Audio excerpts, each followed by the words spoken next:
நாம் இப்பொழுது கர்த்தருடைய வார்த்தைக்கு நேராக கடந்து போகிறோம். ஒரு வசனத்தை நாம் வாசிக்க போகிறோம். வாசித்து கர்த்தருடைய வார்த்தைக்கு நிறைய போவோம். யாக்கோபு எழுதின நிருபம், யாக்கோபின் புஸ்தகம் 5ஆம் அதிகாரம் 17வது வசனத்தை வாசிங்க. யாக்கோபு 5:17 வாசிங்க.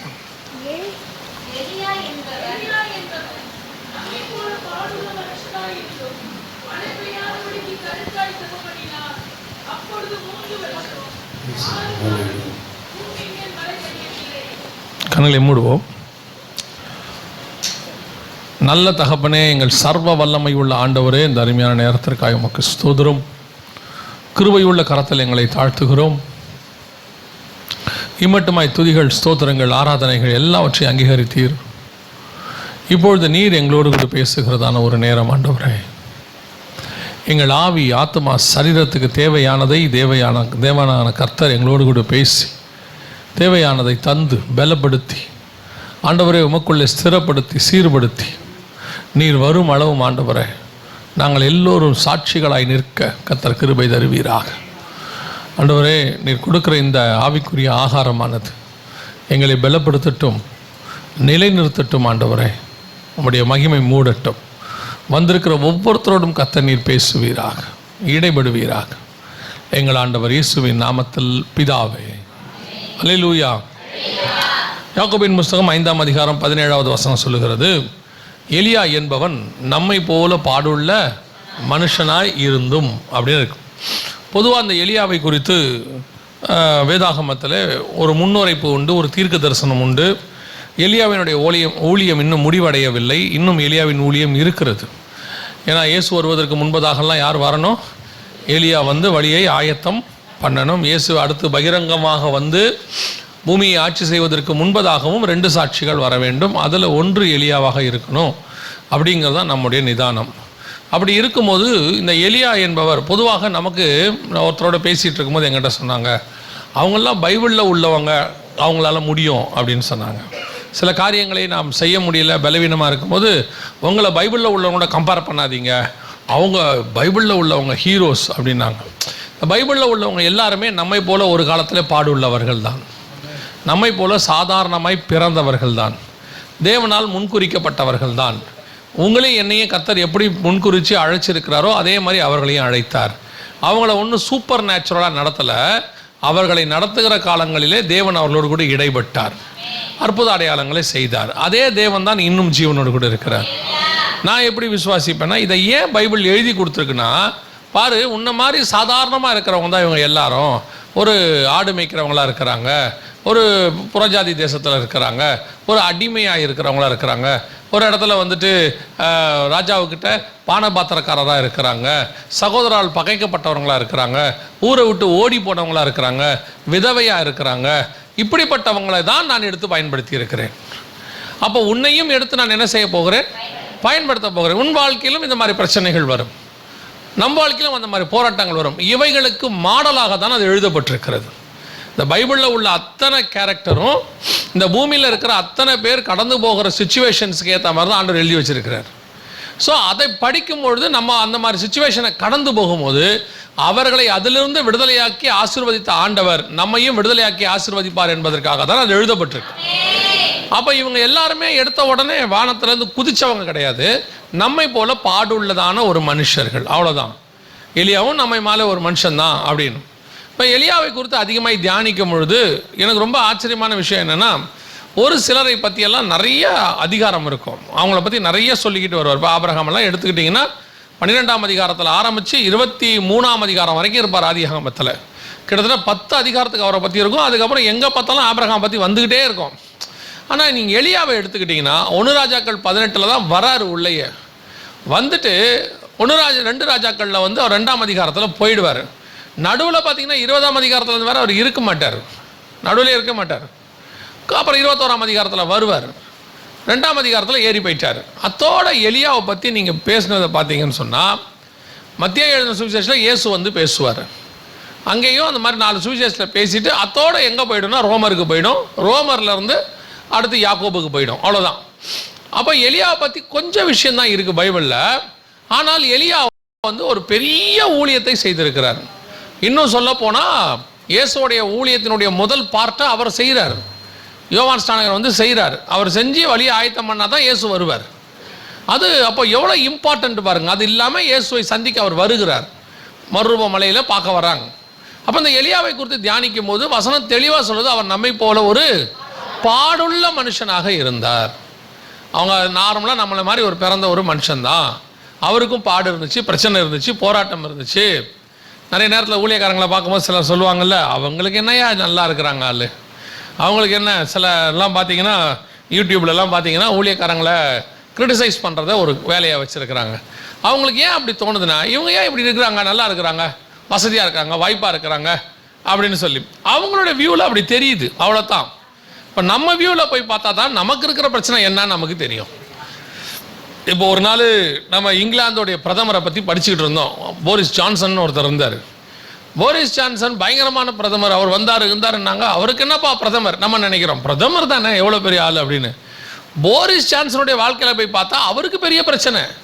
கடைசியில் கொரோனாலாம் வந்து ரொம்ப பாடு அனுபவிச்சார் அவர். அவர் வியூலேருந்து பார்த்தா தான் அவருக்கு இருக்கிற பிரச்சனைகள் நமக்கு தெரியும். நம்ம யாரையுமே நம்ம வியூலேருந்து பார்க்கும்போது அவங்களுக்குள்ள பிரச்சனைகள் தெரியாதுன்னு வச்சுக்கோங்களேன். அப்போ எலியாவை குறித்து கொஞ்சம் காரியங்களை அதிகமாக தியானிக்கிறது இயல்பு. எனக்கு ரொம்ப ஆண்டவர் அதில் காரியங்கள் சொல்லி கொடுப்பார். அப்படி தியானிச்சுட்டு இருக்கும்போது எலியாவை குறித்து நம்மை போல ஒரு பாடுள்ள மனுஷனாக ஒரு சாதாரணமாகத்தான் ஊழியத்தை ஆரம்பிக்கிறார். ஆனால் அவருடைய வாழ்க்கை ஆரம்பத்திலிருந்து முடிவு வரைக்கும் பார்த்தீங்கன்னா ஒரு 5 ஸ்டேஜ் அவர் கிராஸ் ஆகி வரார். இந்த 5 ஸ்டேஜும் எப்படி இருந்தது அப்படிங்கிறது தான் இப்போ நம்ம ஆவிக்குரிய வாழ்க்கையும் அதன் அடிப்படையில் தான் இருக்கும். ஏன்னா எலியா ஒரு வகையில் புதிய ஏற்பாட்டு சபைக்கான அடையாளம். எப்படின்னு நான் உங்களுக்கு சொல்லிட்டு நான் போகிறேன், நீங்கள் கன்ஃபியூஸ் ஆகிடாதீங்க. மெல்கிசேதேக்கின் முறைமை தான் புதிய ஏற்பாட்டுடைய முறைமை. நியாயப்பிரமாணம் வந்து ஆரோனின் முறைமை. நம்ம தெரியும் 10ஆம் அதிகாரம் 7ஆம் அதிகாரம் 10ஆம் அதிகாரம் ரெண்டுத்துலேயும் எபிரேயர்கள் நிருபத்தில் சொல்லப்பட்டிருக்கிறது. ஆரோனின் முறைமை அப்படின்னு சொன்னால் நியாயப்பிரமாணத்தில் ஆரோனுக்கு ஆண்டவர் சொன்ன அந்த பலி கிளி இதெல்லாம் இருக்குது.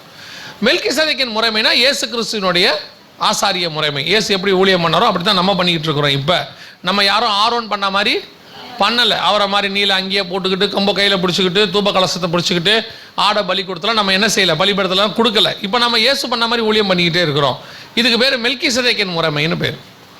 எலியாவை பார்த்தீங்கன்னா மெல்கிசேதேக்கின் முறைமையின்படி தான் மினிஸ்ட்ரி பண்ணியிருப்பார் பழைய ஏற்பாட்டில். அவரை நல்லா கவனித்து பார்த்தீங்கன்னு சொன்னால் அவருக்கு தாய் தகப்பன் இருக்காது, வம்ச வரலாறு இருக்காது. அவர் திடீர்னு உள்ளே வருவார், திடீர்னு எடுத்துக்கொள்ளப்படுவார். நடுவில் ஒரு மினிஸ்ட்ரி பண்ணுவார். அந்த மினிஸ்ட்ரியில் கூட அவர் இஸ்ரவேல் முறைமையின்படி எதையும் செய்ய மாட்டார், ஆசாரிய முறைமையின்படி அவர் செய்ய மாட்டார். அப்போ இவர் வந்து ஒரு புதிய ஏற்பாட்டு சபைக்கு அடையாளமாக இருக்கிறார். அப்படி இருக்கும்போது எலியாவினுடைய வாழ்க்கையில் ஒரு 5 விதமான இடங்களை அவர் 5 விதமான ஒரு ஸ்டேஜஸ் அவர் கிராஸ் பண்ணுறார். அதுதான் மிக முக்கியமாக நாம் பார்க்கிறோம். முதலாவதாக எலியா இங்கே எப்படி இருக்கிறாரு, என்ன பண்ணாரு அப்படின்னு சொல்லி பார்த்தீங்கன்னா வாசிங்க. 1 ராஜாக்களின் புஸ்தகம் 18ஆம் அதிகாரம் கடைசி வசனத்தை வாசிங்க. 1 ராஜாக்கள் 18 கடைசி. கர்த்தருடைய கை எலியாவின் மேல் இருந்ததினால்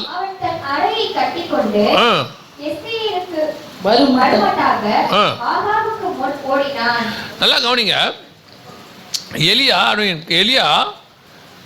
கர்த்தருடைய கை எலியாவின் மேல் இருந்ததினால் அவன் தன் அறையை கட்டி கொண்டு இஸ்ரவேலுக்கு வருமட்டாக ஆகாபுக்கு முன்பாக ஓடினான் அப்படின்னு இருக்குது.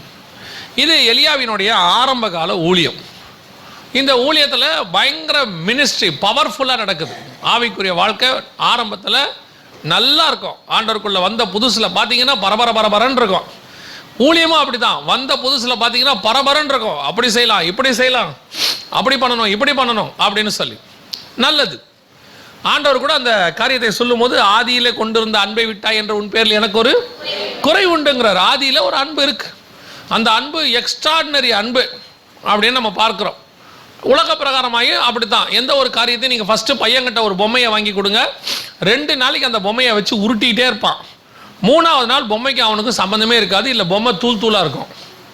அதுக்கப்புறம் அந்த பொம்மைக்கு அவனுக்கு சம்மந்தமே இருக்காது. செல்ஃபோனை பாருங்கள், வாங்குற வரைக்கும் பயங்கர இன்ட்ரெஸ்ட். அது வாங்கியே அவனு பையன் ஒத்த காலில் நிற்பான். வாங்கி கொடுத்த பிறகு அந்த செல்ஃபோனை 3 நாளைக்கு நோண்டிக்கிட்டே இருப்பான், என்ன இருக்குன்னு. அதுக்கப்புறம் பார்த்தீங்கன்னா செல்ஃபோன் நார்மலாக மாறிடும் அவனுக்கு. அதே மாதிரி தான் எல்லாருக்குமே. இந்த புது ட்ரெஸ்ஸை எடுத்துகிட்டு புது கட்டுற வரைக்கும் தான் அது புதுசு. கட்டி முடித்து ஒரு தடவை தோச்சி எடுத்தோம்னா அது மேலே இருக்கிற கிரேஸ் நமக்கு என்னவாயிடும், போயிடும். கல்யாண புடவைக்கே அதான் மரியாதை.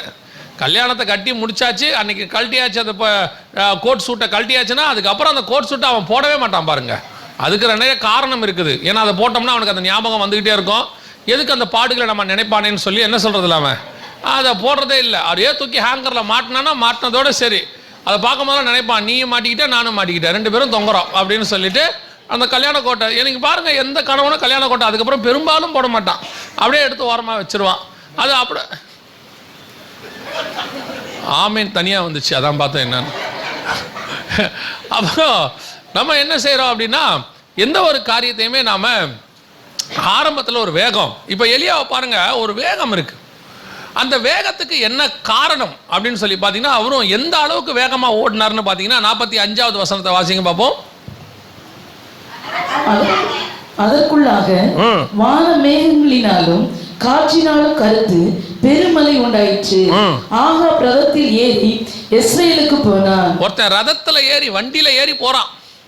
குதிரை 2 குதிரை கட்டியோ 2 குதிரையோ 4 குதிரையோ, அந்த ரதத்துல 1 குதிரையோ 2 குதிரையோ 4 குதிரையோ, ஹார்ஸ் பவர் அப்படிம்பாங்க. இப்போ நீங்க மிஷின் இன்ஜின்லாம் வச்சிருக்காங்க பாருங்க, அதுக்கு பேர் என்னது? Horse power. இத்தனை ஹார்ஸ் பவர் அப்படின்னு சொல்லுவாங்க. அப்போ அங்கே 2 ஹார்ஸ் பவரா 3 ஹார்ஸ் பவரான்னு தெரில, 4 ஹார்ஸ் பவரான்னு தெரில.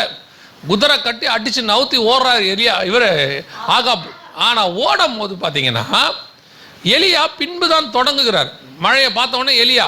ஆனால் அந்த ஓட்டத்தின் வல்லமைக்கு அவர் ஏன் அவ்வளோ வேகமாக ஓடினாரு அப்படின்னு கேட்டிங்கன்னா, அதில் ஒரு வார்த்தை கொடுக்கப்பட்டிருக்கிறது, தன் அறையை கட்டி கொண்டு அப்படின்னு இருக்கு. அறையை கட்டிக்கிட்டு சில ஆட்கள்லாம் பார்த்துருக்கீங்களா, இந்த பேண்ட்டு பெல்ட் போடாமல் வந்துடுவாங்க. நீங்கள் யாரையாவது பார்த்தீங்களா அப்படி 2 நாளில்? பார்க்கலையா? ரொம்ப சந்தோஷம். கவனிங்க, இந்த பேண்ட்டு பெல்ட் போடாமல் வந்துடுவாங்க. இந்த ஆள் பார்த்தீங்கன்னா நடக்கும் போதெல்லாம் பேண்ட்டை பிடிச்சிக்கிட்டே நடக்கும். பார்த்துருக்கீங்களா? அந்த பேண்ட்டை பிடிச்சிக்கிட்டே நடக்கும். அப்படியே ஏதாவது பஸ் யார ஓடனா கூட அது மெதுவாக தான் வரும். இருங்க வரங்க. ஏன்னா அது கையை விட்டுச்சுன்னா பேண்ட்டு கீழே போயிடும். அப்போ அது என்ன செய்யணும்னா, இந்த பேண்ட்டு கீழே விடாமல் இருக்கிறதுக்கு நம்ம என்ன செய்கிறோம்? அறையை கட்டி கொள்ளுகிறோம் பாருங்களேன். அதாவது நம்முடைய நிர்வாணம் காணாதபடிக்கு அந்த அறையை கட்டி கொள்வதற்கு, அந்த வஸ்திரத்தை காப்பாற்றுவதற்கு அந்த அறை கச்சை ரொம்ப இம்பார்ட்டன்ட். எபேசியர்கள் நிருபம் 6ஆம் அதிகாரம் 14வது வசனத்தை வாசிங்க. எபேசியர் 6:14 வாசிங்க. சத்தியம் என்னும் கச்சையை உங்கள் அறையில் கட்டிக்கொண்டு கட்டினவர்களாயும். அப்படின்னா என்ன அர்த்தம்? அரைக்கச்சை என்பது எதற்கான அடையாளமாய் இருக்கிறது? சத்தியத்துக்கு அடையாளமாய் இருக்கிறது. எப்படி உலக பிரகாரமாக இருக்கக்கூடிய ரதத்தை, குதிரையை என்னால் ஜெயிக்க முடியும் என்று சொன்னால், நான் கட்டி இருக்கிற அரைக்கச்சை சத்தியமாக இருக்க வேண்டும். சத்தியத்தை சத்தியமாய் பேசக்கூடிய ஊழியக்காரன் எல்லாரை பார்க்கிலும் வேகமாய் ஓடும்படி கர்த்தர் கிருபை செய்வார். இன்னைக்கு சத்தியத்தை கட்டுகிறவர்கள் குறைவு. ரதத்தில் ஏறி இஸ்ரேலுக்கு போகணும்னு நினைக்கிறவங்க தான் இருக்கிறாங்க. இன்னைக்கு குதிரையை பிடிச்சி போகணுன்றவங்க தான் ரொம்ப ஆசை. எல்லாருக்கும் கேட்டு பாருங்க. ஒரு ஊழியக்காரர்கிட்ட பேசிக்கிட்டு இருக்கும்போது அவர் சொன்னார், எனக்கு ஊழியத்தில் ஒரே ஒரு ஆசை தான் இருக்குதுயா அப்படின்னாரு. நானும் என்னவோ சொல்ல போறாரு போலான்னு நினச்சேன். ஏன்னா வருகையை பற்றி அன்றைக்கி அவர் சர்ச்சில் 1.5 மணி நேரம் பேசியிருக்கிறோம். அப்போ அவர் சொன்னார், வருகையை பற்றி கேட்டாச்சு, ஆண்டவர் சீக்கிரம் வரப்போறாரு. அப்போ சொன்னார், ஆண்டவர் வரத்துக்குள்ளே எனக்கு ஊழியத்தில் ஒரே ஒரு ஆசை தான் அப்படின்னாரு. என்ன ஆசைன்னு கேட்டேன். எப்படியாவது ஒரு இனோவா கார் வாங்கிடணும் அப்படின்னாரு. எனக்கு இந்த ஊழியத்தினுடைய ஆசைக்கும் இனோவா காருக்கும் என்ன சம்மந்தம்? ஊழியத்தினுடைய தேவை இனோவா கார், அது வேற. பல இடத்துக்கு நான் போக போகிறேன், எனக்கு தேவைப்படுது, ஒரே நாளில் 4 ஊரை சுற்றணும், எனக்கு ஒரு கம்ஃபர்டபுள் வண்டி இருந்தால் என்னால் சுற்ற முடியும்னா அதுக்கு வந்து ஒரு வாய்ப்பு, நான் ஒரு ஓகே நீட், அது தேவை. அது எப்படி ஆசையாய் மாறும்? எப்படி தரிசனமாய் மாறும்? இன்னைக்கு நிறைய பேருடைய தரிசனம் என்ன?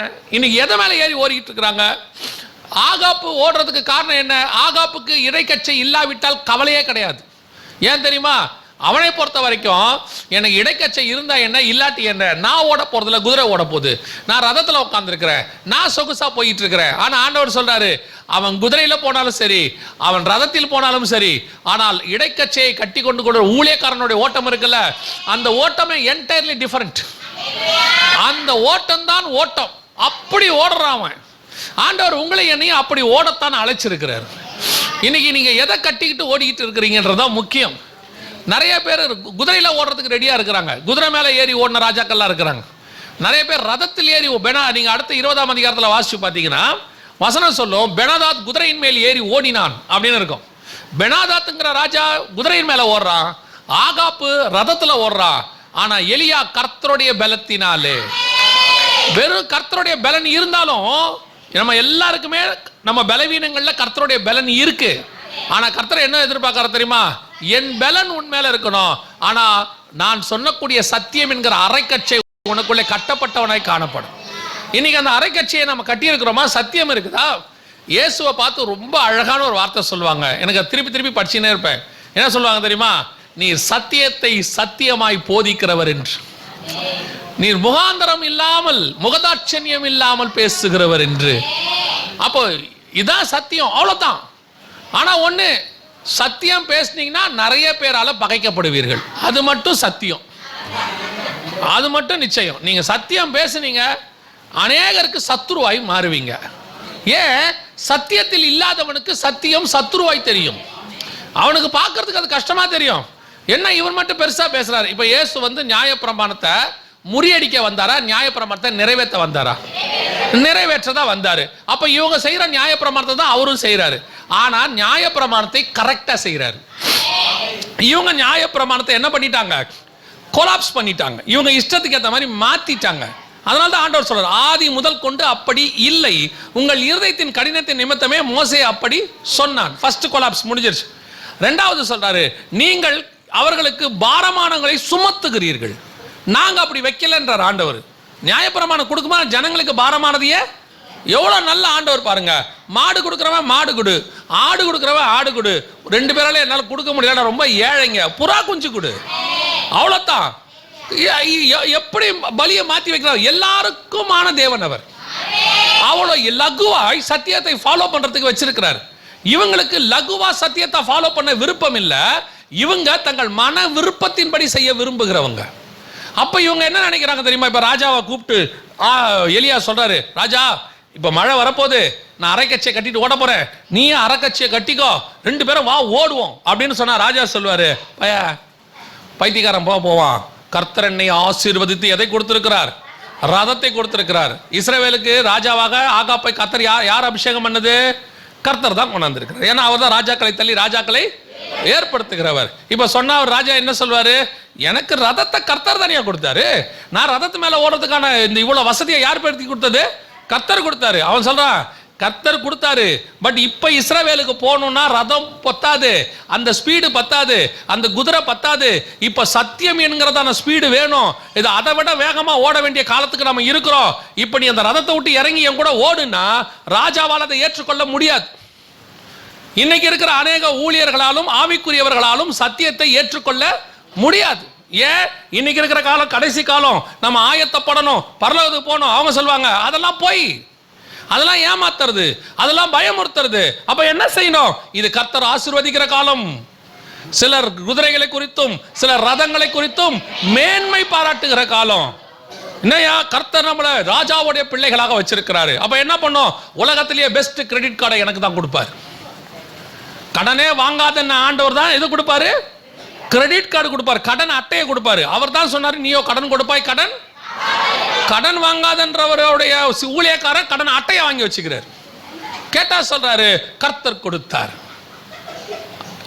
எப்படி ஆண்டவர் கொடுப்பாரு? ஒருத்தர் என்கிட்ட சொன்னாரு, ஒரு 15 வருஷத்துக்கு முன்னாடி, கிரெடிட் கார்டு இல்லாவிட்டால் உன்னால வாழ்க்கையே ஓட்ட முடியாது தெரியுமான்னாரு. நான் சொன்னேன், என்கிட்ட டெபிட் கார்டு இருக்குது, டெபிட் கார்டை வச்சுலாம் ஒன்றும் பண்ண முடியாது தம்பி, கிரெடிட் கார்டு இல்லாட்டி நீ வாழவே முடியாதுன்னாரு. அவர் சொல்லி 14 வருஷம் ஆச்சு, நான் கிரெடிட் கார்டு இல்லாம தான் வாழ்றேன். சரியா? அப்படின்னு சரி, ஓகே, நீங்க வெளிநாட்டுக்கெல்லாம் போக முடியாது, வெளிநாட்டுக்கும் போயிட்டு வந்துட்டேன். இப்போ ஒருவேளை அடுத்து சொல்றாங்கன்னு வச்சுப்போம், கிரெடிட் கார்டு இல்லாவிட்டால் அரசாங்கமே ஒத்துக்குது, ஒரு பிரச்சனையும் இல்லை, கிரெடிட் கார்டு எல்லாம் வாழ்ந்துட்டு போறோம். எனக்கு ஒரு சந்தோஷம் இருக்கும்ல, நான் கடன் இல்லாமல் வாழ்ந்தேங்கிற சந்தோஷம் எனக்கு இருக்கும்ல. ஆரம்பத்தில் நம்ம சொல்லும் போது பைத்தியமா இருந்துச்சு. என்னோட நண்பர் ஒருத்தர் ஆரம்பத்தில் சொன்னாரு, கிரெடிட் கார்டு இல்லாமல் எப்படா இருக்கிறதுன்னு. அதே நண்பர் எங்கிட்ட சொன்னாரு, கிரெடிட் கார்டெல்லாம் உடச்சி நாளா தூக்கி போட்டுட்டேன்னாரு. கிரெடிட் கார்டால் நாசமான குடும்பங்கள் ஜாஸ்தி. நான் இப்போ கிரெடிட் கார்டை பற்றி பேசலை. சில நேரங்களில் உலக ஆசீர்வாதம் ரதங்களை போல குதிரைகளை போல நமக்கு தெரியும். ஆனால் அது ஒரு நாள் குதிரை ஓஞ்சி உக்காந்துரும், ஒரு நாள் ரதம் ஒட்டஞ்சி உக்காந்துரும். ஆனால் அரை கட்சி கொண்டு ஓடிக்கொண்டிருக்கிற ஊழியக்காரனுடைய ஓட்டத்தை கர்த்தர் ஒரு நாளும் நிறுத்தவே மாட்டார். சத்தியத்தில் நில்லுங்க, எதுக்கும் பயப்படாதீங்க. ஊரே எதிர்த்து நிற்கட்டுமே, அத்தனை ஊழியக்காரனும் சொல்லட்டுமே. ஒரு இடத்துல சர்க்குலர் போட்டாங்க, எம்டி ஜெகனை சர்ச்சில் ஏற்றாதீங்க. அவர் வந்து ஃபெஸ்டிவல்ஸ் பற்றி, அதாவது கிறிஸ்மஸ் ஈஸ்டரை பற்றியெல்லாம் அது சரியானது கிடையாது, அதாவது அந்த டேட்டு கிடையாதுன்னு சொல்லி சொல்கிறாரு அப்படின்னு சொல்லி அவங்க சொன்னாங்க. அப்போ ஒருத்தர் வந்து என்கிட்ட சொன்னார், இந்த மாதிரி உங்களை சர்ச்சஸ்குள்ளே ஏற்ற வேணான்னு சொல்லி ஒருத்தர் சர்க்குலர் அனுப்பிச்சிருக்கிறாரு அப்படின்னாங்க. நான் சொன்னேன், சந்தோஷம், ஒன்றும் பிரச்சனை இல்லை. கொடுத்தா மைக்கில் பேச போகிறோம், கொடுக்காவிட்டால் ரோட்டில் பேச போகிறோம். நம்ம ரோட்டில் நின்று பேசுகிறத யார் தடுக்க முடியும்? யாரும் தடுக்க முடியாது. நாம் மைக்கை நம்பி ஊழியத்துக்கு வந்தவங்க இல்லை, ரோட்டை நம்பி ஊழியத்துக்கு வந்தவங்க. இப்போ இன்னும் கொஞ்சம் வசதி, அவங்க மைக்கு கொடுத்தாலும் சரி கொடுக்கா விட்டாலும் சரி, ஒரு யூடியூப்னு ஒன்று கிடக்கு, எவன் வேணாலும் எதை வேணாலும் பேசலான்னு அங்கே இருக்கு, அதில் பேசிட்டு போகிறோம்.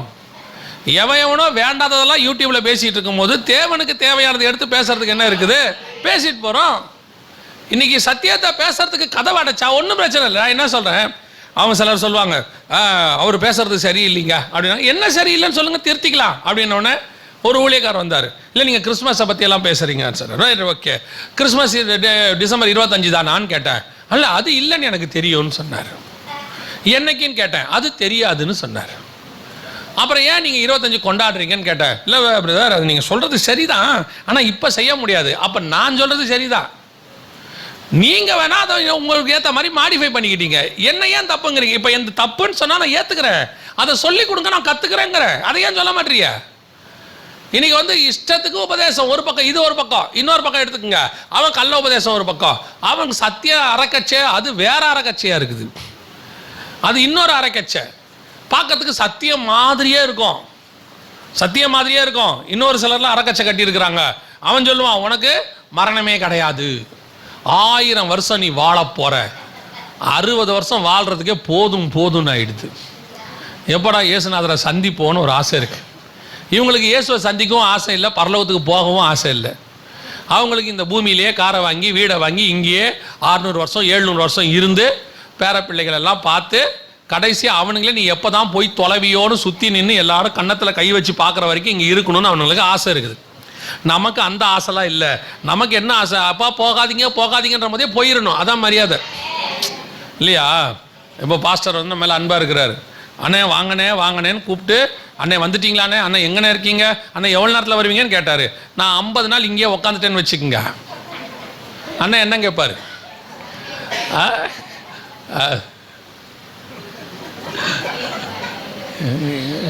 என்ன கேட்பாங்க பொதுவா? ஐயா வந்தார், பிரசங்கம் பண்ணார், வந்தோமா முடிச்சோமா போனோமான்னு இல்லாமல் இங்கேயே இருக்கிறாரு. நம்ம ஊரில் ஒரு பழமொழி சொல்லுவாங்க தெரியுமா, விருந்தும் மருந்தும் அவள்தான். 3 நாள் தான் கணக்கு. நான் பொதுவாக 3 நாளைக்கு மேலே டேட்டு யாருக்குமே கொடுக்கறதில்ல. இல்லை நிஜம், 3 நாளைக்கு மேலே டேட் யாருக்குமே நான் கொடுக்கறதே இல்லை. 3ஆவது நாள் கூட பாருங்கள், நைட்டு தங்க மாட்டேன். 3ஆவது நாள் மீட்டிங் முடித்தா நைட்டோட நைட்டாக கிளம்பிடுவோம். நாங்கள் சில இடத்துலலாம் மீட்டிங்க்கு போகும்போது பெட்டிக்கிட்டியெல்லாம் கட்டி வண்டியில் வச்சுட்டு தான் சாயங்காலம் மீட்டிங்கே வருவேன். திருப்பி வீட்டுக்கு கூட போக மாட்டேன், அப்படியே வண்டி ஏறி போயிடுவேன். 3 நாள் தான் கணக்கு. நான் ஒரு ஊழியத்துக்கு போயிருந்த போது ஒரு 10 வருஷத்துக்கு முன்னாடி என் கூட இவங்க இல்லை, வேற ஒரு தம்பி இருந்தான். அப்போது சொல்கிறதுக்கு வேறு சந்தோஷம் ஒரு மாதிரி இருக்கு. இல்லை பாஸ்டர் உண்மையிலே நல்லா கவனிக்கிறாரு. நான் வேறு இடத்துல நடந்தது சொல்கிறேன். போயிருந்தோம் மீட்டிங்க்கு.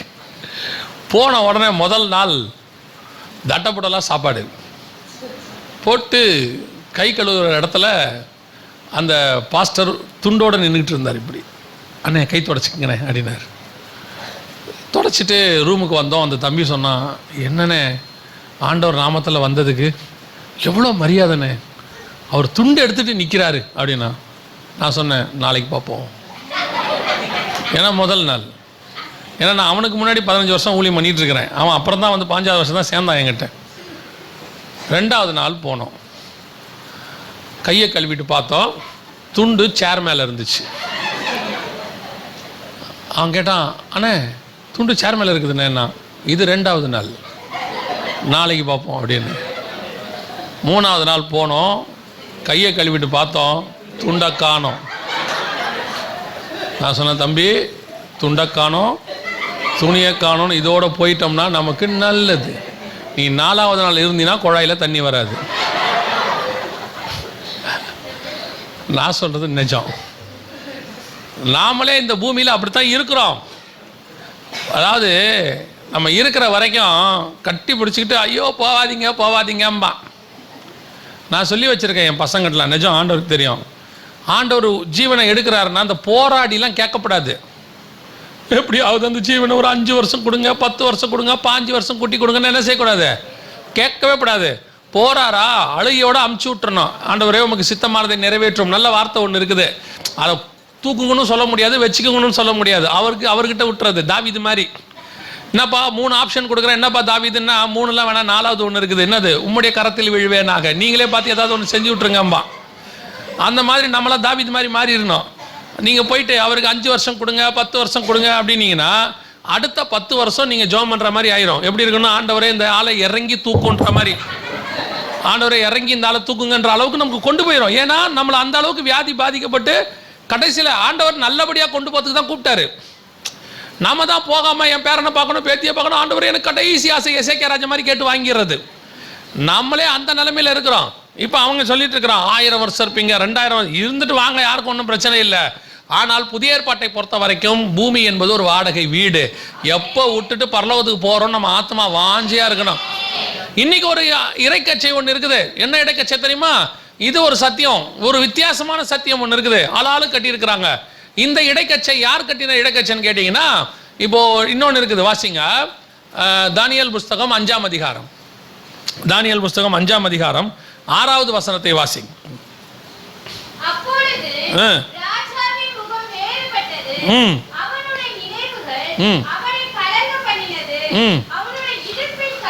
அவனுடைய இடுப்பின் கட்டுகள், ஏன் இடுப்பின் கட்டுகள்னா இடைக்கச்சை, பெல்ட். அப்படியே ஸ்பாட்ல இடுப்பு என்ன ஆயிடுச்சு, ஒல்லி ஆயிடுச்சு, அப்படியே ஒரு மாதிரி ஆகி தளர்ந்து போய் அப்படியே ஆயிடுச்சு. அவனுடைய என்ன ஆச்சு, ஏன் இடுப்பின் கட்டுகள் தளர்ந்தன, என்ன நடந்தது அப்படின்னு கேட்டீங்கன்னா 5வது வசனம் வாசிங்க, சொல்றேன்.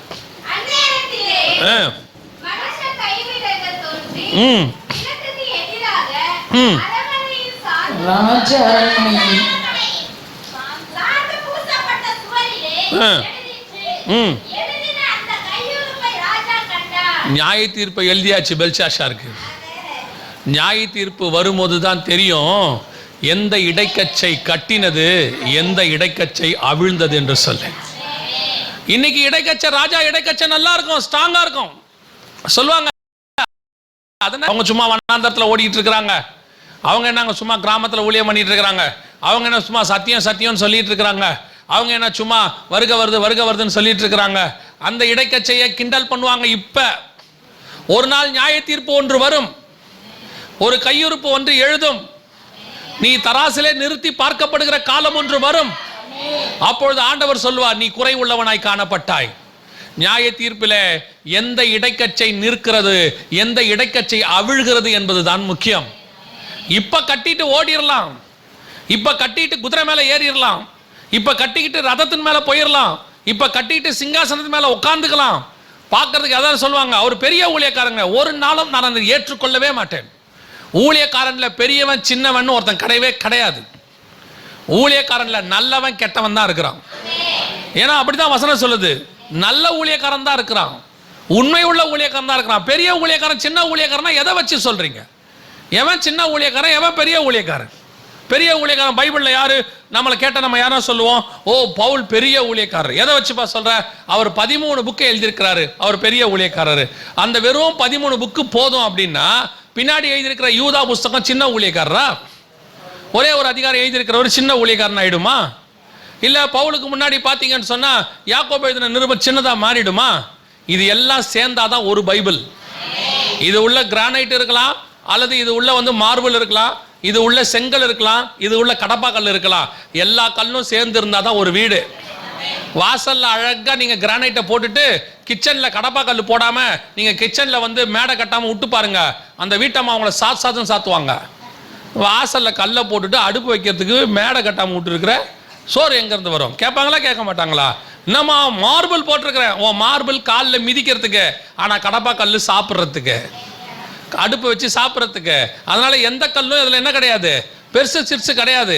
இன்னைக்கு கடைசி காலத்துல அவர் பெரிய சர்ச்சு வச்சிருந்தா அவர் பெரிய ஊழியக்கார், நிறைய விசுவாசி வந்தா அவர் பெரிய ஊழியக்கார், நிறைய பேர் கூட்டத்துக்கு வந்தாங்கன்னா ஒரு பெரிய எவாஞ்சலிஸ்ட் இல்ல. கர்த்தருடைய பார்வையில் யார் பெரியவன்? கர்த்தருடைய பார்வையில் எது பெரிய சபை? ஒரு 50 பேரை வச்சுக்கிட்டு ஒரு கிராமத்துக்குள்ள உட்காந்துக்கிட்டு சத்தியத்தை சத்தியமா ஒருத்தன் பேசிக்கிட்டு இருப்பான், அவனைத்தான் வசனம் பரலோகம் பெரிய ஊழியக்காரன் சொல்லும்.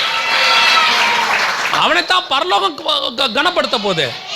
நீ 10,000 பேரை வச்சுக்கிட்டு 10,000 பேருக்கு சத்தியத்தை பேசாம ராஜாவுடைய இடைக்கச்சை கட்டியிருப்பாங்க. அவங்க ராஜாவுடைய இடைக்கச்சை என்ன பேசும்? ஓ நாட்டை பிடியுங்கள். மறுமணியாட்டியோட கூட உட்காந்துருப்பாங்க, கையில கோப்பையோட உட்காந்துருப்பாங்க, திராட்சை ரசத்தை குடிச்சிட்டு இருப்பாங்க. அது ராஜாவுடைய இடைக்கச்சை, அது அவங்க சத்தியம். இன்னைக்கு அப்படிதான் கடைசியில் ராஜாவுடைய இடைக்கச்சையை வச்சிருக்கிற ஒரு கூட்டம் இருக்குது. நாம ராஜாக்கள் போல வாழணும். எனக்கு பெரிய ஆச்சரியம் என்னன்னா, ராஜாவே இங்க இறங்கி எப்படி வந்துட்டாரு? எப்படி வந்துட்டாரு? மனுஷ சாயலாகி தரித்திரத்துல வந்து புறா குஞ்ச பலி கொடுத்து அவர் மரிச்சார். இப்ப இவங்க என்ன சொல்றாங்க? அவர் நம்மை ஐஸ்வர்யனாக்கும்படிக்கு அவர் என்னவானார்? அதுக்கு என்ன விளக்கத்தை கொடுக்குறாங்க? நாமெல்லாம் பணக்காரனா கோடீஸ்வரனா நல்லா பூமியில வாழ்றதுக்கு தான் இயேசு ஏழையானார். கரெக்டா? அப்படின்னா முதல் உலகத்திலேயே மிகப்பெரிய கோடீஸ்வரனா யார் இருக்கணும் தெரியுமா? பவுல் தான் இருக்கணும், இல்லையா? இன்னைக்கு நமக்கு அவர் தானே பெரிய ஊழியர், இவ்வளவு எழுதி இருக்கிறாரு. அப்புறம் ஏன் அவர் எல்லாவற்றையும் நஷ்டமும் குப்பையும் என்று விட்டார்? அவர் எதுக்கு சொல்றாரு? பசியோ பஞ்சமோ பட்டினியோ நிர்வாணமோ நாசமோசமோ கிறிஸ்துவின் அன்பை விட்டு என்னை பிரிப்பவன் யாருன்னு ஏன் கேட்கிறாரு? அப்போ 12 அப்போஸ்தலர் தான் இருக்கிறதுலயே கோடீஸ்வரனா மாறி இருக்கணும். அவங்க என்ன சொல்லணும்? கிறிஸ்து எங்களுக்காக பலியாகி ஐஸ்வர்யவன், நம்மளை ஐஸ்வர்யன் ஆக்கிட்டாரு, நாங்க உலகத்திலேயே கோடீஸ்வரனா இருக்கணும்னு சொல்லி இருக்கணும். அவங்க எதுக்கு வழிக்கு பையாகிலும் பணத்தையாகிலும் எடுக்காம பரதேசியை போல தரித்திரர் போல ஓடி போனோம்? ஏன் பேதுரு எழுதணும் பரதேசிகளுக்கு எழுதுகிறதாவது? ஏன் எழுதணும்? இன்னைக்கு ராஜாவின் இடைக்கச்சையை கட்டி கொண்டிருக்கிற ஒரு ஊழியக்காரருடைய கும்பல் உட்கார்ந்துகிட்டு இருக்கு. அது உங்களை மோசம் போக்குது. அது உங்க காதுக்கு இனிய பிரசங்கத்தை பேசுது. உன்னை ராஜாவாக்குவாரு, அப்படி ஆக்குவாரு, இப்படி ஆக்குவாரு. உனக்கு வந்து துபாயில புர்ஜ் காலிஃபால வீடு கொடுப்பாரு, பிளைட் கொடுப்பாரு, உனக்கு ஹெலிகாப்டர் கொடுப்பாரு, எல்லாம் சொல்லிக்கிட்டு இருக்கிறான். ஆனா உனக்கும் எனக்கும் ஆண்டவர் சொன்னது என்னமா? இவைகளை விட்டுவிடு, உன்னை நான் பரலோகத்துல என்னோடு கூட உட்கார வைத்துக் கொள்வேன் இருப்பாரு. உண்மையான ராஜகுமாரத்திகள் நீங்களும் நானும் தான். இன்னைக்கு அதனால பூமியில தரித்திரமா இருக்க சொன்னாரா? இல்ல. கர்த்தர் தேவைகளை சந்திக்கிற தேவன். கர்த்தர் ஏழ்மையா இருக்க சொல்லவே இல்ல, எளிமையா இருக்க சொன்னாரு. காட் உங்களை வந்து தரித்திரத்துல வாழ சொல்லல, கர்த்தர் சிம்பிளிசிட்டி. ஆண்டவர் அதான் என்ன சொன்னாரு? உனக்கு என்ன தேவை என்பதை பரமபிதா அறிந்திருக்கிறார், அவர் தேவையானதை கொடுப்பார். நீ லக்ஸரிக்குள்ள போகாது, அவ்வளவுதான். ஆண்டவர் சொன்னது அவ்வளவுதான், நீ லக்ஸரிக்குள்ள போகாது. இன்னைக்கு உலகம் என்ன சொல்லுது? எதை பத்தி பேசிக்கிட்டு இருக்குது? ராஜாவின் இடைக்கத்தையை பத்தி பேசுது. நீ கட்டியிருக்கிற கச்சை எலியாவின் கச்சையா? நீ கட்டியிருக்கிறது கச்சை பெல்ஷாசாரின் கட்டையா? எந்த கச்சையை நீ கட்டிக்கிட்டு இருக்கிறீங்க? எதுல உட்கார்ந்து இருக்கிறீங்க? எதுல உட்கார ஆசைப்படுறீங்க? இல்லையா நினைச்சிருந்தா ஆகாப்ட சொல்லலாம், ஆகாப் கொஞ்சம் இடம் கூட, நம்ம 2 பேரும் சேர்ந்து என்ன பண்ணிடலாம்? ரதத்துல போயிடலாம். ஆகாப் வேணான்னு சொல்லியிருப்பானா? அவன் தான் மழையை கொண்டு வந்துட்டானே, மழை பெய்ய ஆரம்பிச்சிருச்சு. ஆகாப்புக்கு தேவை மழை தானே, எலியா கொடுத்துட்டானே. ஆகாப் சொல்லலாம், வாங்க எலியா ஏறிக்கிங்க, 2 பேருமா போயிடலாம். ஏன் இன்னைக்கு ஊழியக்காரனுக்கு அவ்வளவு கனம் கொடுக்குறாங்க? அவன் லைவா அற்புதத்தை செஞ்சு காட்டுறான், அவனுக்கு கொடுக்காத கனமா? அவன் சொல்றான், நீ ரதத்துல ஏறி வீட்டுக்கு போ. ஏன் எலியா நீ வரலையா? அது ஸ்லோப்பா, நான் கொஞ்சம் ஸ்பீடு. என்ன சொல்றீங்க? நீ பின்னாடி தான் வருவேன், நான் முன்னாடி போவேன். ஏன்? நீ கட்டியிருக்கிறது ராஜாவின் இடைக்கச்சை, இது ஒரு லிமிட் தான் போகும். நான் கட்ட போறது தேவனுடைய சத்தியம் என்னும் அரைக்கச்சை, அதை என்னை கொண்டு போய் உனக்கு முன்னாடி இஸ்ரவேல்ல சேர்த்துரும். நீ போக வேண்டிய டெஸ்டினேஷனுக்கு ஆண்டவர் உன்னை எப்படி கொண்டு போகணுமோ அப்படி கொண்டு போவார். ஆனா சத்தியத்துல மட்டும் நிலையா நில்லுங்க. சத்தியம் தான் உங்களை விடுதலையாக்கும், வேத வசனம் தான் உங்களை காப்பாற்றும். எப்பேற்பட்ட பாதாளத்தில் விழுந்தவனையும் வேத வசனம் தூக்கி மேல கொண்டாந்துரும். ஒரு காலகட்டத்தில் உங்ககிட்ட இருக்கிற பணம் உதவாது, உங்ககிட்ட இருக்கிற படிப்பு உதவாது, உங்ககிட்ட இருக்கிற அந்தஸ்து உதவாது, உங்களுக்கு தெரிஞ்ச நல்ல நண்பர்கள் உதவி செய்ய முடியாது. ஆனா சத்தியம் உதவி செய்யும். மரித்தோரையும் உயிர்ப்பிக்கிறது தான் சத்தியம். அது உங்களை காப்பாத்தி கொண்டாந்து நிறுத்திடும். அதுக்கு நீங்க இம்பார்ட்டன்ஸ் கொடுங்க. அந்த அரைக்கட்சியை கட்டணும்னு நினைங்க. அப்படி இன்னைக்கு பார்க்கறதுக்கு கொஞ்ச நாளைக்கு பெல்ஷாசார் அப்படிதான் இருப்பாரு. ஓ கையில மதுபானத்தை கையில வச்சுக்கிட்டு ஜாலியா பேசிக்கிட்டு, ரொம்ப ஏடாகூடமா பேசிக்கிட்டு, பெருமையா பேசிக்கிட்டு, ஒருத்தனைய மதிக்காம பேசிக்கிட்டு, நீ என்னடா சொல்றது நான் என்னடா சொல்றதுன்னு கேட்டுக்கிட்டு பேசும்போது கர்த்தர் பார்த்துக்கிட்டே இருப்பாரு. திடீர்னு ஒரு நாள் நியாய தீர்ப்பு வந்து கை எழுதும். ஒரு நாள் ஆண்டவர் எழுதுவார். எழுதும் போது தான் தெரியும், நீ எந்த இடத்துல நிறுத்தி பார்த்தேன், என் நிறுத்துதல் தராசில் நீ கீழே இருக்கிறன்னு தெரியும். அன்னைக்கு உன் சத்தியம் பொய் என்று உனக்கு தெரிய வரும். நிறைய பேருக்கு அன்னைக்கு தான் தெரியும், இது வரைக்கும் நம்ம ஃபாலோ பண்ண சத்தியம் தப்பாக நடத்திட்டாங்க. சமீபத்தில் ஒரு நித்திய ஜீவன் கூட்டம்னு ஒன்று நடத்தணும். அந்த கூட்டத்துக்கு வந்திருந்த ஒருத்தர் ஒரு சாட்சி சொன்னாங்க. அந்த மாதிரி நிறைய பேர் சொல்லியிருக்காங்க. அதில் அந்த அம்மா அன்றைக்கி சொன்ன சாட்சி, இது வரைக்கும் சத்தியம் தப்பாக சொல்லி கொடுத்துருக்குறாங்கன்னு எனக்கு இப்போ தான் தோணுது, இப்போ தான் எனக்கு சத்தியம்னா என்னன்னே தெரிய ஆரம்பிச்சிருக்குதுன்னு சொன்னாங்க. இதான் நல்லா தெரிஞ்சுக்கொள்ளுங்க, ஒரு நாள் வரும், எலியாவுடைய கச்சை, கட்டியிருக்கிற கச்சை ஓடுகிற கச்சை, கர்த்தர் ஓட வச்சிருக்கிறாரு. பெல்ஷாசாரின் கச்சை, உட்கார்ந்துருக்கிற கச்சை, அது ஒரு நாள் தளர்ந்து கீழே விழும். அல்லேலூயா. நம்மை போல பாடுள்ளதான ஒரு மனுஷன் எலியா, சத்தியத்தை வச்சிருந்தனால ஓடினா. நீங்களும் சத்தியத்தை பிடிச்சிக்கோங்க, கர்த்தர் உங்களை நல்லா ஓட விடுவார். ஆனால் அப்படி ஓடிக்கொண்டிருந்த எலியாவின் வாழ்க்கையில் இன்னொரு சம்பவம் நடக்குது. வாசிங்க, 1 ராஜாக்களின் புஸ்தகம் 19ஆம் அதிகாரம் 5-6 வசனங்களை வாசிங்க. ஒரு சூரச் செடியின் கீழ் படுத்துக்கொண்டு நித்திரை பண்ணினான். அப்பொழுது ஒரு தூதன் அவனை தட்டி எழுப்பி, எழுந்திருக்கு போதகனே என்றான். அவன் விழித்து பார்க்கிற போது, இதோ தலையில் சுடப்பட்ட அறையும் ஒரு பாத்திரத்தில் தண்ணீரும் அவன் தலைமாட்டில் இருந்தது. அப்பொழுது அவன் புசித்து குடித்து திரும்ப படுத்துக் கொண்டான். ரெண்டாவது, நல்லா ஓடிக்கிட்டு இருக்கிற ஒரு ஊழியக்காரனுடைய வாழ்க்கை, நல்லா ஆவிக்குரிய வாழ்க்கை வாழ்ந்து கொண்டிருக்கிறதான ஒரு ஆவிக்குரியவனுடைய வாழ்க்கை, திடீரென்று ஒரு போராட்டம் ஒன்று வருகிறது. திடீர்னு ஒரு சோதனை வருது. அந்த சோதனையில் முடிவு என்னவா இருக்குதுன்னு கேட்டால், வசனம் சொல்லுது, போதும் கர்த்தாவே நான் சாகுறேன் அப்படிங்கிறான். 4வது வசனத்தில் அவன் என்ன சொல்கிறான்? போதும் கர்த்தாவே நான் சாகுறேன், நான் நல்லவன் அல்ல என்று சொல்லி, கர்த்தாவே தான் சாக வேண்டும் என்று சொல்லி ஒரு சூடை செடியின் கீழ் என்ன செஞ்சிட்டான்? படுத்துட்டான். எப்பேற்பட்டதான எலியா, எப்பேற்பட்டதான ஒரு எலியா, மழையை வருஷித்ததான ஒரு எலியா, வானத்திலிருந்து அக்கினியை இறக்கினதான வெளியா. ரெண்டுத்தையும் இறக்குறான். வானத்திலிருந்து மழையும் இறக்குறான், அக்கினியும் இறக்குறான். ரெண்டு இறக்கி, ஒரு பக்கம் ஆவிக்குரிய விதத்தில் பாகால் தீர்க்கதரிசிகள்லாம் வெட்டி போடுறான், ஒரு பக்கம் உலக பிரகாரமாக ராஜாவுக்கு புல்லு வர வைக்கிறதுக்கு மழையும் பெய்ய வச்சுட்டான். தேசத்தையும் ஆசீர்வாதமாக்கிட்டான், ஸ்பிரிச்சுவலி ஆசீர்வாதமாக்கிட்டான். அப்படி ஒரு வல்லமையாய் எடுத்து பயன்படுத்தப்பட்ட ஒரு ஊழியக்காரன், அப்படி கர்த்தரால் வல்லமையாய் பயன்படுத்தப்பட்டதான ஒரு ஆவிக்குரியவன், நல்லா நடந்து கொண்டிருக்கிற ஒரு ஆவிக்குரிய பிஸ்னஸ், அதாவது ஆவிக்குரியவர்கள் நடத்துகிற பிஸ்னஸ் அல்லது நல்ல வேலை, நல்ல குடும்பம். ஆனால் அதற்குள்ளே திடீரென்று ஒரு சோதனை ஒன்று வருகிறது. சோதனை வராமல் இருக்குமா? கண்டிப்பாக வரும். சோதனை வராமல் இருக்கவே இருக்காது. சோதனைங்கிறது என்ன அப்படின்னு கேட்டிங்கன்னு சொன்னால், நம்முடைய பிரச்சனைகளை, நமக்குள்ளே இருக்கிற குறைவுகளை நீக்கிறதுக்கு தான் கர்த்தர் எதை கொடுக்குறாரு? சோதனை அனுமதிக்கிறார். நீங்கள் வேத வசனத்தில் வாசிச்சு பாருங்க. இயேசு கிறிஸ்து கிட்ட சோதனைக்காரன் வருகிறான். அவர் சொல்றார், இதோ உலகத்தின் அதிபதி என்னிடத்துல வருகிறான். அவனுக்கு பேரு சோதனைக்காரன்னு பேர். வரான். வந்த உடனே வசனம் சொல்லுது, இயேசு சொல்றாரு, உலகத்தின் அதிபதியானவன் என்னிடத்தில் வருகிறான், அவனுக்கு என்னிடத்தில் ஒன்றுமில்லை. சோதிக்க வந்தான், ஆனா சோதிக்கிறதுக்கு என்கிட்ட ஒண்ணும் இல்லை. அப்ப யாக்கோபு புஸ்தகம் சொல்லுகிறது, சோதிக்கப்படுகிற எவனும் கர்த்தரால் தேவனால் சோதிக்கப்படுகிறேன் என்று சொல்லாதிருப்பேனாக, அவன் தன் சுய இச்சைகளின்படி இழுப்புண்டு சோதிக்கப்படுகிறான். சோதனைக்கு வருது கிட்ட, ஆனா வரும்போது அவன் சோதிக்கிறதுக்கு ஏதாவது எங்கிட்ட இருந்தா அவன் என்ன சோதிக்க போகிறான். அப்படி ஒரு விஷயம் எங்கிட்ட இல்லைன்னா அவன் திரும்பி போயிட போறான். அதுதான் இயேசு சொல்றார், வராம இருக்கவே மாட்டான். ஏன்னா அவனுக்கு அதான் வேலை, அவனுடைய வேலையே அதான். நீங்க எக்ஸாம் எழுதிட்டு இருக்கும் போது திடீர்னு இந்த பறக்கும் படை அப்படின்றவங்களாம் வந்துருவாங்க, ஃப்ளையிங் ஸ்குவாட் தானே வந்துருவாங்க. வந்த உடனே பையன், இவனுங்க ஏன் தான் வந்தாங்களோ, நம்ம ஸ்கூல் மாஸ்டராக இருந்தால் நம்மளை கொஞ்சம் விட்டு கொடுத்துருவார், நம்மளை அவர் அப்படியே பார்த்து எழுத சொல்லுவார். ஏன்னா அந்த ஸ்கூலில் இருக்கிறவங்களுக்கு ஸ்கூல் பாஸ் ஆகணும், 100% வரணுன்றதுக்கு என்ன பண்ணுவாங்க, கண்டும் காணாதவர்களை போல இருப்பாங்க. பார்த்து எழுதுறான்னு சொல்ல மாட்டாங்க. சில அதீத அன்பு உள்ள மாஸ்டர்ஸ்லாம் இருக்கிறாங்க. பையன் ஃபெயில் ஆயிடுவான்னு தெரிஞ்சா ஒரு சப்ஜெக்டில், கொஞ்சம் காட்டுறா அவனுக்கு, இல்லைன்னா இவர் உட்காந்து கூட எழுதி கொடுத்துருவார். அந்த அளவுக்கு அன்பான மாஸ்டர்ஸ்லாம் இருக்கிறாங்க.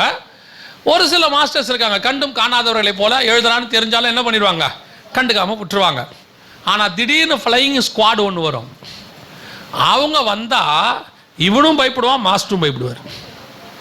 இவன் விட்டுக்கிட்டு வச்சிருக்கிறானான்னு தெரியலையே, என்ன நடக்குதுன்னு இல்லை. ஏன் அந்த ஃப்ளையிங் ஸ்குவாட் அனுமதிக்கப்படுது? அவங்க வந்து அவங்க வேலையை செய்கிறது அவங்க வேலை. வந்து நாம் பர்ஃபெக்டாக இருக்கிறோமான்னு அவங்க ப்ரூஃப் கொடுப்பாங்க. அவங்க யாரும் பார்த்து எழுதலை, ஒழுங்காக நடக்குது, பசங்க கரெக்டாக இருக்கிறாங்கன்னு அவங்க சொல்லிட்டு போயிட போகிறாங்க. இப்போ ஃப்ளையிங் ஸ்குவாடே வேணான்னா என்ன அர்த்தம்? அவன் என்ன சொல்கிறான், நான் தப்பு பண்ண போகிறேன், எதுக்கு ஃப்ளையிங் ஸ்குவாட் வருது? ஃப்ளையிங் ஸ்குவாடை பார்த்து அவன் பயப்படுவான், தப்பு பண்ணுறோம் பயப்படுவான். நல்லா எழுதிட்டு இருக்கிறோம், பக்கத்தில் நிற்கிறது வெறும் ஸ்குவாடா, ஃப்ளையிங் ஸ்குவாடா, இல்லை மாஸ்டரா கவனிக்கவே மாட்டான், பண்ணி எழுதினே இருப்பான்.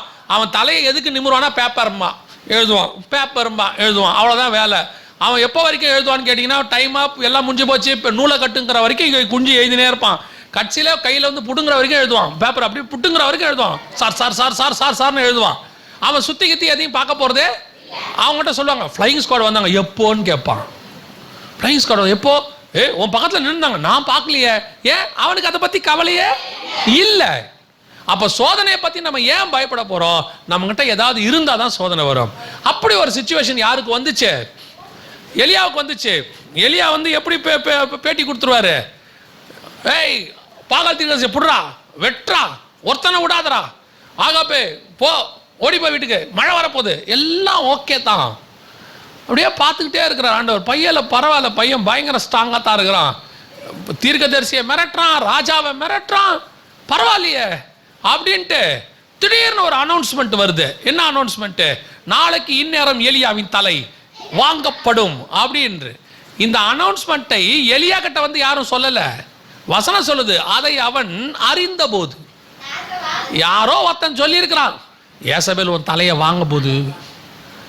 பையன் நேரா ஓடிட்டான், குடு குடு குடு குடுன்னு ஓடிட்டான். ஓடி போய் சூற செடிக்கல படுத்துட்டான். போதும் ஆண்டவர், வேலை முடிஞ்சு. என்னப்பா இப்பதான் அக்கினி இறக்குனேன், அதெல்லாம் ஒரு காலம் ஆண்டவர். இப்பதான் மழையை கொண்டாந்த, அதை விடுங்க ஆண்டவர், அது ஒரு காலம். எப்பா பாகால் தீர்க்கதரிசியை வெட்டிட்டே, தெரியாம செஞ்சு விட்டோம் போல கொஞ்சம். சில நேரத்தில் சத்தியத்தை பேசும்போது, அரைக்கட்சியை கட்டி கொண்டு ஓடும் போது சில ஏசபேலின் சத்தம் கேட்கும். உன் ஊழியத்தை ஒழிச்சிடுறேன், உன் ஊழியத்தை நாசமாக்கிடுறேன், உன் குடும்பத்தை நாசமாக்கிடுறேன், உன் வேலையை தூக்கிடுறேன். சில நேரத்தில் நீங்க சத்தியத்தில் வாழ்ந்து பாருங்களேன், ஆபீஸே எதிராக மாறிடும். நீங்க சத்தியமா நீங்க இருந்தீங்கன்னா ஆபீஸ் நல்லா இருக்கும்னு நினைக்கிறீங்களா? நீங்க அவன் நினைப்பானா, ஓ நம்ம ஆபீஸ்ல ஒரு பரிசுத்தவான் வேலை செய்து கொண்டிருக்கிறார், எல்லோரும் அவர் வரும்போது ஆமேன்னு சொல்லுங்கள் சொல்ல வராங்க. இவர் மட்டும் பெரிய ஒரு யோக்கியம், லஞ்சம் வாங்க மாட்டாரு, உட்காந்து நடுவில் உட்காந்து உயிரை வாங்கி தொலையுது அப்படின்னு தான் நம்மளை சொல்லுவான். அடுத்து என்ன சொல்லுவான், இவனுக்கு வர ப்ரொமோஷனை கட் பண்ணி இவனை தூக்கி எங்கேயாவது ஒரு தண்ணி இல்லா காட்டுக்கு மாத்தினா தான் சரி அப்படின்பா. இதை கேள்விப்பட்ட போது வீட்டில் போய் மனைவி கிட்ட போய் சொல்லுவார், நம்ம வேலை அவள் தான்மா, ஆஃபீஸில் என்னை வாழ விட மாட்டேங்கிறாங்க. ஏன்பா நீங்கள் தானப்பா நேற்று காலையில் சர்ச்சில் பாடினீங்க, என்ன சிங்க கேபியில் நான் இருந்தேன். ஏப்பா சிங்க கேபியில் இருந்தீங்க, ஆஃபீஸில் இருக்க முடியாதா? பாரு அது பாடுறதுக்கு நல்லா இருக்கும், உங்களுக்கு தெரியுதா உனக்கு? அதெல்லாம் பாடும் போது நல்லா தான் இருக்கு. அக்கினியில் நடுவே நடந்தேன். 4 பேர் திட்டுவான், நடுவில் நடக்க முடியாது. அவனை பார்த்தாலே தலையை குனிஞ்சு போகும். நம்ம எதுக்கு நேருக்கு நேரம் அவனை பார்ப்பானே, அவன் கோவமா நம்மளை திருப்பி பார்ப்பானே, நம்ம எதுக்கு திட்டுவானே? நம்ம பாட்டு போவோம், வருவோம், சோத்திரம் சோத்திரம் சோத்திரம். அப்புறம் டெய்லி பாஸ்டர் கிட்ட ஜோம் பண்ணி, பாஸ்டர் எங்கள் ஆஃபீஸில் என்னால் வாழவே முடியல பாஸ்டர். பாஸ்டர் நினைப்பாரு, இந்த பிரதர் கொஞ்சம் ஸ்ட்ராங்கான ஆளு இல்லை நம்ம நினைச்சோம், எது பேசினாலும் விடுங்க பாஸ்டர் நான் பார்த்துக்கிறேன்னு சொல்லுவாரு. அது சர்ச்சுக்குள்ள, வெளியே இல்லை. நிறைய ஊழியக்காரங்க அப்படித்தான், எம்டி ஜெகன் உட்பட நிறைய பேர் நினச்சிட்டு இருக்கான். நடந்த ஒரு சம்பவம், ஒரு 4 மாதத்துக்கு முன்னாடி எங்கள் அம்மா இறந்துட்டாங்க. நான் வந்து ஒரு எங்கள் அம்மாவால் வளர்க்கப்பட்டவன், எனக்கு சிங்கிள் பேரண்ட்டுன்னு வச்சுக்கோங்களேன். ஸோ நானும் எங்கள் அம்மா ஒரு 40-45 வருஷமாக நினைவு தெரிஞ்சு 45 வருஷமாக ஒன்றாவே இருந்துட்டோம். அதனால் எங்கள் அம்மாவுடைய பிரிவு வந்து எனக்கு ரொம்ப டக்குன்னு அக்செப்ட் பண்ணிக்கவே என்னால் முடியல. ஒரு இப்போ வரைக்கும் அது இருக்க தான் செய்யுதுன்னு வச்சுக்கோங்களேன். ஸோ எங்கள் அம்மாவுடைய டெத்தில் என்னால் அழுகையை கண்ட்ரோல் பண்ணவே முடியல, அழுதுகிட்டே இருக்கிறேன். கடைசியில் கொண்டு போய் கல்லறையில் வைக்கிறாங்க, என்னால் தாங்க முடியல, அழுகுறேன். அழுதுட்டு வந்துட்டேன் வீட்டுக்கு. மறுநாள் எனக்கு ஒருத்தர் ஃபோன் பண்ணாங்க. ஃபோன் பண்ணி கேட்குறாங்க, பாஸ்டர் நீங்கள் அழுவீங்களா? அழுவீங்களாண்ணா? நான் நினச்சேன் பாஸ்டர் உங்கள் மெசேஜில் பார்த்துட்டு உங்களுக்கு அழ தெரியாது, நீங்கள் அவங்க அம்மா செத்தா கூட நான் சொல்லிட்டு வந்தேன் ஜெகன் பிரதர் கம்பீரமாக நிற்பார் அழமாட்டாருன்னு. நான் நினச்சேன் நீங்கள் தப்பாக நினச்சிருக்கிறீங்க. மேடையில் பேசுகிறத வச்சு முடிவு பண்ணாதீங்க. மேடையில் ஸ்பிரிச்சுவலி இருக்கிற ஸ்ட்ராங்னஸ் வேறு. அம்மா பரலோகத்தில் இருக்கிறாங்க, பரதேசில் இருக்கிறாங்கன்றதுல எனக்கு எந்த மாற்று கருத்தும் இல்லை. ஏன்னா ஒரு ஆவிக்குரிய தாய் அவங்க, அதில் எந்த மாற்று கருத்தும் இல்லை. ஆனால் சரீரத்தில் கூட இருந்த ஒரு ஆள் நம்ம என்ன செஞ்சுருக்கிறோம்? இழந்திருக்கிறோம். ஆட்டோமேட்டிக்காக இருந்தது என்ன ஆகுது? உடையுது. நேற்று ஒரு கணவரை வந்து 80 வயசில் ஒரு அம்மா இழந்துட்டாங்க. அந்த அம்மாவை பார்க்க சகோதரர்கள்லாம் நாங்கள் போனோம். போகும்போது அந்த அம்மா அழுகுறாங்க. அது நியாயம், கணவரை இழந்திருக்கிறாங்க. ஆனால் கூட இருக்கிற ஒருத்தர் சொல்கிறாங்க, அந்த அம்மா வந்து நம்ம கேரளா மாநிலத்தை சார்ந்தவங்க. அவங்க சொல்கிறாங்க, கேரளாலலாம் செத்துட்டு அழமாட்டாங்க, கேரளாவில் வந்து மரணத்தை வந்து சந்தோஷமாக எடுப்பாங்க, வீடியோ எடுப்பாங்க, ஃபோட்டோ எடுப்பாங்க, கல்யாணம் மாதிரி நடத்துவாங்க. காரணம் அவங்க விசுவாசத்தில் நல்லா பலப்பட்டிருப்பாங்க. அவங்களும் கேரளாக்காரங்க தான். செத்து அந்த அவர் இறந்துட்டார். அந்த மனைவி வந்து கேரளாக்காரங்க தான். அந்த அம்மா அவங்களுக்கு 70 வயசுக்கு மேலே. அவங்கள சொல்கிறாங்க, கேரளாக்காரங்க ஸ்ட்ராங்காக இருப்பாங்க. என்ன தான் நீங்கள் ஸ்ட்ராங்காக இருந்தாலும் மாம்சத்தில் நான் கூட இருந்த ஒருத்தரை என்ன செஞ்சுருக்கிறேன். அந்த அம்மா சொல்கிறாங்க, 48 வருஷம் திருமணம் ஆச்சு அவங்க 2 பேருக்கும். கல்யாணமாகி 48 வருஷம் ஒன்றா இருந்திருக்கிறாங்க. எப்பேற்பட்டவங்களுக்கு என்ன வருது? ஒரு பலகீனமான பகுதின்னு ஒன்று இருக்கத்தான் செய்யுது. அதைத்தான் சொல்கிறேன். எலியா நம்மை போல ஒரு பாடுள்ள ஒரு மனுஷன். அவன் அக்கினியை இறக்குறான், அவன் மழையை பெய்ய வைக்கிறான். ஆகாபை பார்த்து சொல்கிறான், என்ன வந்து நீ பாடுறாங்கிறான். எலியா வர சொன்னேன் என்று ஆகாபை வர சொல்லுங்கிறான். அவ்வளோ ஒரு ஸ்ட்ராங்கான ஆள் தான். ஒரு சிச்சுவேஷன் வருது, ஒரு காரியம் காதில் கேட்குது, நாளைக்கு உன் தலையை வாங்க போறாங்கன்னு எப்பேற்பட்ட விசுவாசம் உள்ளவனுக்கும் ஒரு பலகீனம் வருது. போதும் கர்த்தாவே, நான் சாகிறேன், போய் படுத்துட்டான். இதுதான் ஆவிக்குரிய வாழ்க்கையில் படுக்கிற சிச்சுவேஷன். ஒரு காலத்தில் ஓடின ஊழியம் இன்னைக்கு நிறைய பேருக்கு படுத்துருச்சு. ஒரு காலத்தில் நல்லா ஓடிக்கிட்டு இருந்த ஆவிக்குரிய ஓட்டம் இன்னைக்கு ஒரு இடத்துல படுத்து கிடக்கு. என்ன காரணம்? ஏன் படுத்து கிடக்கு அப்படின்னு கேட்டா, சில விஷயங்கள் வரும்போது, வனாந்தரம் வரும்போது எலியா எங்க போய் படுத்துட்டான் தெரியுமா? வசனம் சொல்லுது, வனாந்தரத்திலே ஒரு நாள் பிரயாணம் பண்ணி சூறை செடியின் கீழ் போய் படுத்து விட்டான். வனாந்தரத்துக்குள்ள போய் படுத்துட்டான். படுத்திருக்கிற இடம் சூறை செடி. என்னப்பா சூறை செடிக்கு கீழே எலியாவா? ஆமா, இந்த சூறை செடிக்கு கீழே எலியா படுத்திருக்கிறார். அது உண்மை. ஒரு நாள் இதே சூறை செடி, இதே பெயர்சபா வனாந்தரம், இதே சூறை செடி, இதே சூறை செடிக்கு கீழே தான் இஸ்மவேல் படுத்திருந்தான். கொண்டு போய் ஆகார் தன் பிள்ளை சாக்க மாட்டேன் என்று சொல்லி ஒரு செடியின் கீழ் அவனை விட்டு, அது என்ன வனாந்தரம் பாருங்க, பெயர்சபா வனாந்தரம். எலியா போய் படுத்த சூறை செடி எங்கன்னு பாருங்க, பெயர்சபா வனாந்தரம். பெயர்சபானா என்ன தெரியுமா? உடன்படிக்கை, சமாதானம். நீ சமாதானமா இருக்கும் போது கூட ஒரு வனாந்தரம் உனக்கு ஒன்று வரும். அங்கே ஒரு சூறை செடி இருக்கும், ஒரு டெம்பரவரி நிழல் கிடைக்கும். நீ அதுக்கு நடுவில் போய் சொல்லுவ, போதும் ஆண்டவரே வாழ்க்கை, ஏன் இவ்வளோ கஷ்டப்பட்டு நான் மினிஸ்ட்ரி பண்ணணும்? நான் ஏன் இவ்வளோ கஷ்டப்பட்டு ஆவிக்குரிய வாழ்க்கை வாழணும்? நான் ஏன் இவ்வளோ கஷ்டப்பட்டு இந்த குடும்பத்தை நடத்தணும்? சில கணவன்மார்கள் சொல்லும் போது கேட்குற ஆச்சரியமா இருக்குது. மொத்தமும் உழைச்சி குடும்பத்துக்கு கொண்டு வந்து போடுறாங்க. அவங்களுடைய உழைப்பு மொத்தம் அந்த குடும்பத்துக்கு தான். ஆனால் அந்த குடும்பம் அந்த மனுஷனை என்ன பண்ண மாட்டேங்குது, புரிஞ்சிக்க மாட்டேங்குது. அன்பு காட்ட வழி இல்லை. அவன் சொல்றான், எதுக்கு இந்த குடும்பத்துக்கு நான் இவ்வளவு செய்யணும்? சில தாய்மார்கள் பார்ப்போம், பாவமா இருக்கும். வெளியே போய் வேலையை பார்த்துட்டு வந்து வீட்லேயும் வேலை பார்த்து பிள்ளைகளை வளர்த்து ராவு பகலா வளர்க்குறாங்க. ஒரு நாள் அந்த பையன் எழுந்து கேட்குறான், நீ என்ன பெருசா வளர்த்துட்ட, என்ன நீ என்ன பெருசா நடத்திட்ட? வனாந்தரத்தில் படுத்திருக்கிற அனுபவம் போதும் ஆண்டவரை, இதுக்கு மேலே இவனுங்கிட்ட அன்பு காட்டி நம்ம என்ன செய்ய போறோம்?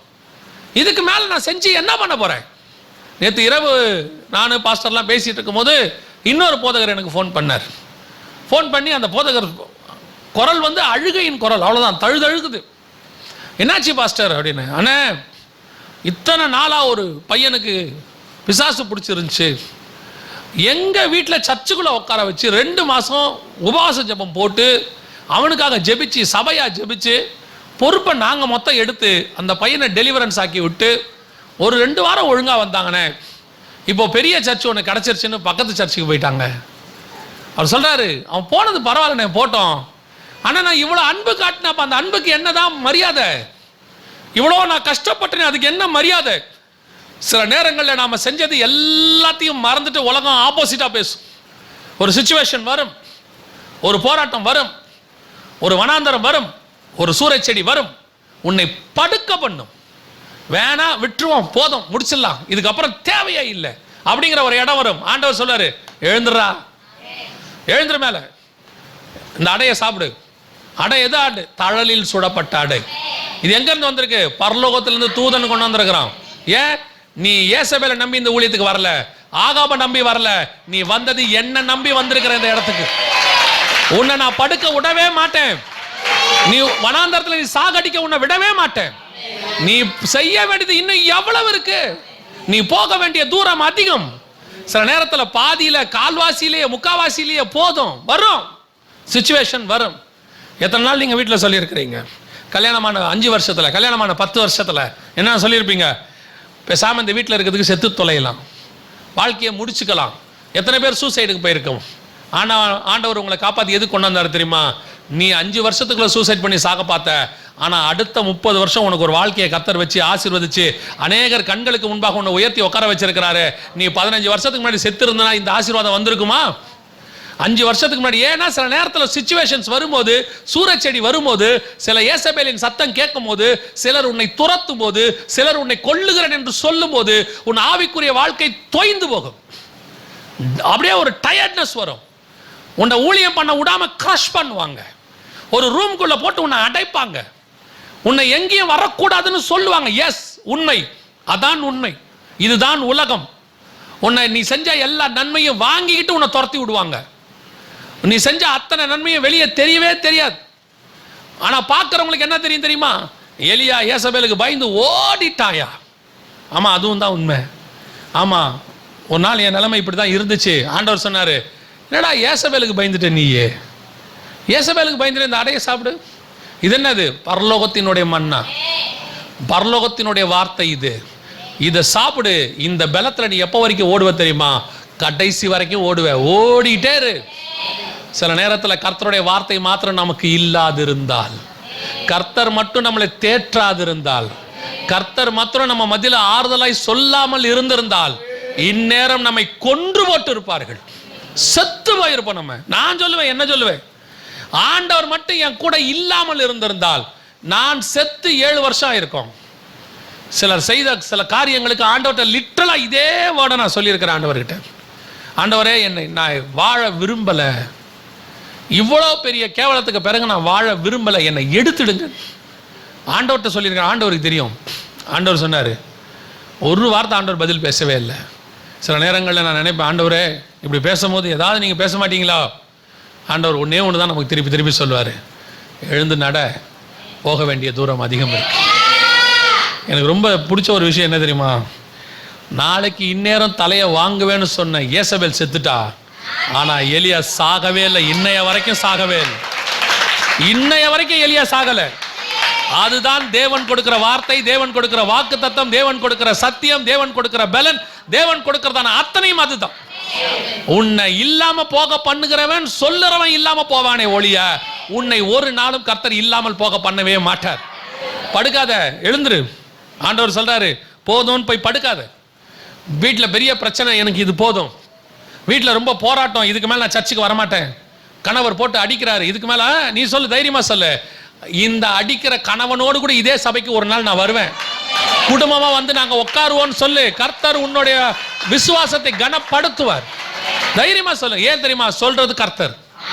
கர்த்தருடைய வார்த்தை வரும். நீயும், கர்த்தர் தெளிவா சொல்றாரு, கர்த்தராக இயேசு கிறிஸ்துவை விசுவாசி, அப்போது நீயும் உன் வீட்டாரும் ரட்சிக்கப்படுவீர்கள். அது தழலில் சுடப்பட்ட வார்த்தை. அது ஆண்டவர் நிச்சயம் செய்வார். எல்லாருடைய வாழ்க்கையில அப்படி படுக்கிற சிச்சுவேஷன் ஒன்று வரத்தான் செய்யும்.